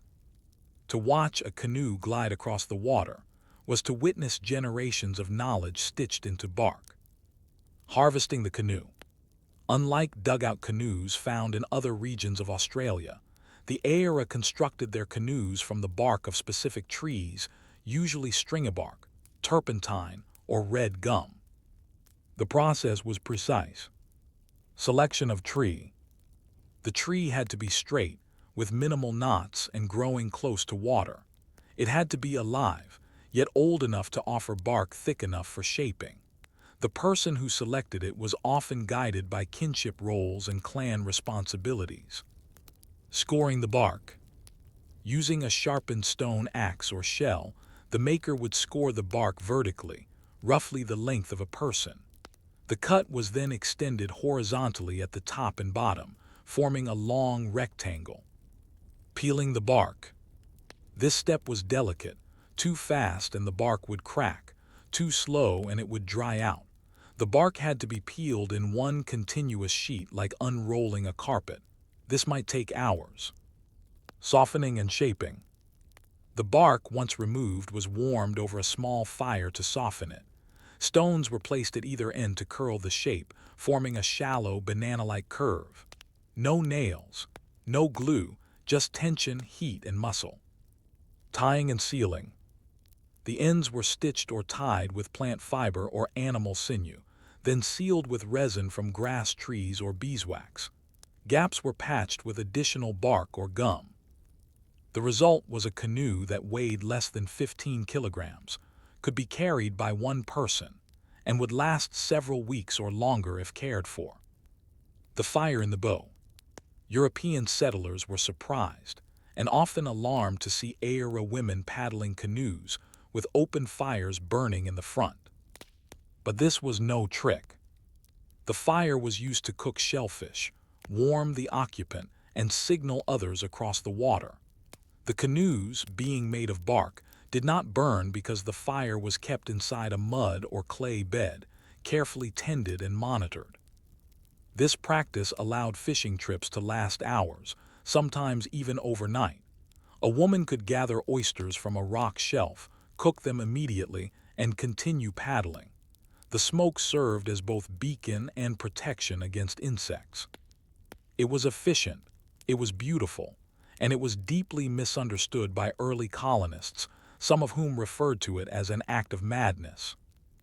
They did not realize they were witnessing a technology perfectly adapted to its environment. Fishing from the Nawi. Aera men and women used different tools and techniques depending on the water body and the season. Fishing spear mooting, a long, multi-pronged spear tipped with bone or shell, used to catch fish near the surface. The paddler would stand in the canoe, balancing expertly and spear downward through the clear water. Handlines, made from inner bark fibers or human hair, with bone or shell hooks. These were often used by women for deeper water fishing. Shell scrapers, used to pry limpets and other shellfish from rocks. These were also crafted and sharpened by hand. A skilled canoe fisher could catch a full day's supply of food in under 2 hours, feeding not only themselves but their kin group. The Naui enabled access to deep water, where larger fish swam fish that couldn't be reached by shoreline foraging alone. In this way, the canoe extended the reach of the clan. Ceremony and connection. Naui were also used in ceremonial travel. When large gatherings occurred such as initiation rites, marriage exchanges, or funerary observances, people traveled by water. A line of bark canoes might cross the harbor, decorated with ochre patterns or painted hands. These gatherings reaffirmed alliances, shared stories, and exchanged knowledge between different Aera clans and neighboring nations, like the Darol or Guringai. The canoe in these moments was not a tool, but a pathway, a link between family lines, dreaming stories, and the physical geography of country. A colonial view.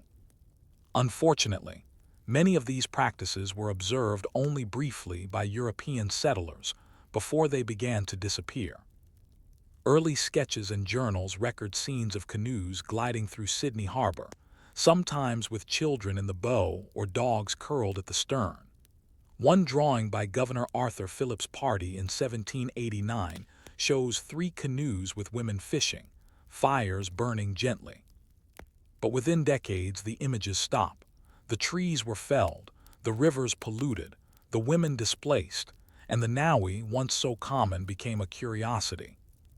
Settlers often dismissed them as fragile or crude, comparing them unfavorably to European boats. They did not see what the Naui was: a vessel of language, culture, and autonomy. And so we're left with this question. If the water still remembers the weight of the canoe, what happens when no one is left to paddle it? By the mid-19th century, the Naui had almost vanished from the waterways of New South Wales. Not because the trees disappeared entirely, not because the tides changed, but because the world that had sustained the canoe, the rituals, the kinships, the knowledge networks, was under siege. In this section, we explore how colonial disruption, forced assimilation, and cultural erasure severed the threads that once bound the Aera to their watercraft. But this is also a story of quiet resistance, of how knowledge survived in fragments, in memories, and in the hands of people who refused to let it drown. The displacement of a water people. After colonization began in 1788, the Aera people experienced waves of dislocation. Land clearing and deforestation reduced access to suitable bark trees. Pollution and overfishing made traditional marine harvesting harder. Encroachment by settlers blocked access to riverbanks and ceremonial sites. Diseases such as smallpox devastated clans, reducing oral knowledge transmission. The British placed no cultural value on bark canoes. They saw them as disposable, inferior, or even comical. In contrast to their own timber boats and schooners, the Naui appeared temporary, even primitive. They didn't realize that the Naui's fragility was its strength, meant to glide lightly over water, be repaired quickly, and return naturally to the land when discarded. But these subtleties were lost. The colonial system didn't ask for indigenous knowledge, it erased it. By the 1830s, the sight of a canoe on Sydney Harbor was rare. By the 1850s, it had nearly vanished. The gender disappearance. It is important to note that women were often the last to be seen regularly paddling bark canoes. In fact, Aera women were exceptional water navigators. They fished, taught children, gathered food, and tended fires in the canoes. But they were also the most targeted by colonial intrusion. Violence and exploitation made it dangerous for women to travel alone. Missions and institutions separated families and disrupted knowledge transfer. Loss of language meant that canoe-making instructions, often passed mother to daughter, were broken. Still, some fragments remained. Anecdotes from the 1880s in La Perouse describe Aboriginal women recalling the bark boats of their childhood. Children in Camaragal country played with miniature bark boats, floating them on ponds. But these were echoes soft, scattered and fading. Not just a tool, but a worldview. The Naui was more than a canoe, it was a cosmology in bark. It expressed a sustainable relationship with country. No tree was cut down, only bark was harvested, allowing the tree to live. An understanding of seasonal rhythms when bark was pliable, when fish were moving, when tides were lowest. A method of non-invasive transport, no fuel, no anchor, no trace left behind. By contrast, European settlement prized domination over adaptation. Trees were felled wholesale for industry. Rivers were straightened. Harbors filled with coal barges and military boats. The Naui, a vessel of coexistence, had no place in a system designed for conquest. Documentation through a colonial lens. As the bark canoe disappeared from everyday life, it began to appear in a different form, in colonial documentation. Journals, illustrations, and early ethnographic writings captured glimpses of the Naui, but these records often distorted the context. Illustrators exaggerated the primitive look of canoes to heighten contrast with European boats. Descriptions focused on novelty women fishing with fire rather than ingenuity. Canoes were framed as curiosities of a dying race rather than living heritage. For example, a widely circulated 1790 sketch shows Ayera men and women paddling on the harbor, but the caption reads, "Natives at play with bark vessels, wretched yet serviceable." That word wretched defines the colonial gaze. Rarely did settlers ask, what does it take to build this? What does it mean to move across water in silence? Holding on in fragments. Despite this, memory did not vanish entirely. Some knowledge endured in storytelling. Elders told children how the bark curled in the fire, how resin was smeared along the seams, how to balance without falling. Some communities passed down miniature canoe making as play, especially in coastal regions like La Perouse and Broken Bay. Canoes appeared in dreaming stories, reminding listeners of ancestral journeys by sea and river. But much had been lost by the early 20th century. In 1946, an Aboriginal man named Albert Macri recalled in an interview, "I remember my Nan speaking of her grandmother's boat like a long leaf. She said it was hot to the touch, full of smoke and fish, and she was not afraid to paddle at night." This was not a practical manual, but it was a memory map, and that mattered. The colonial replacement.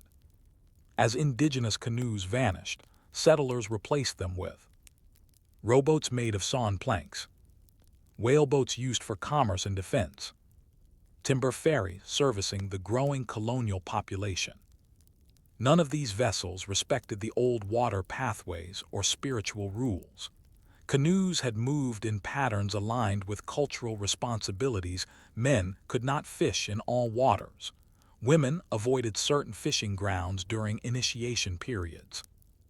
Now boats moved in straight lines, fast, indifferent.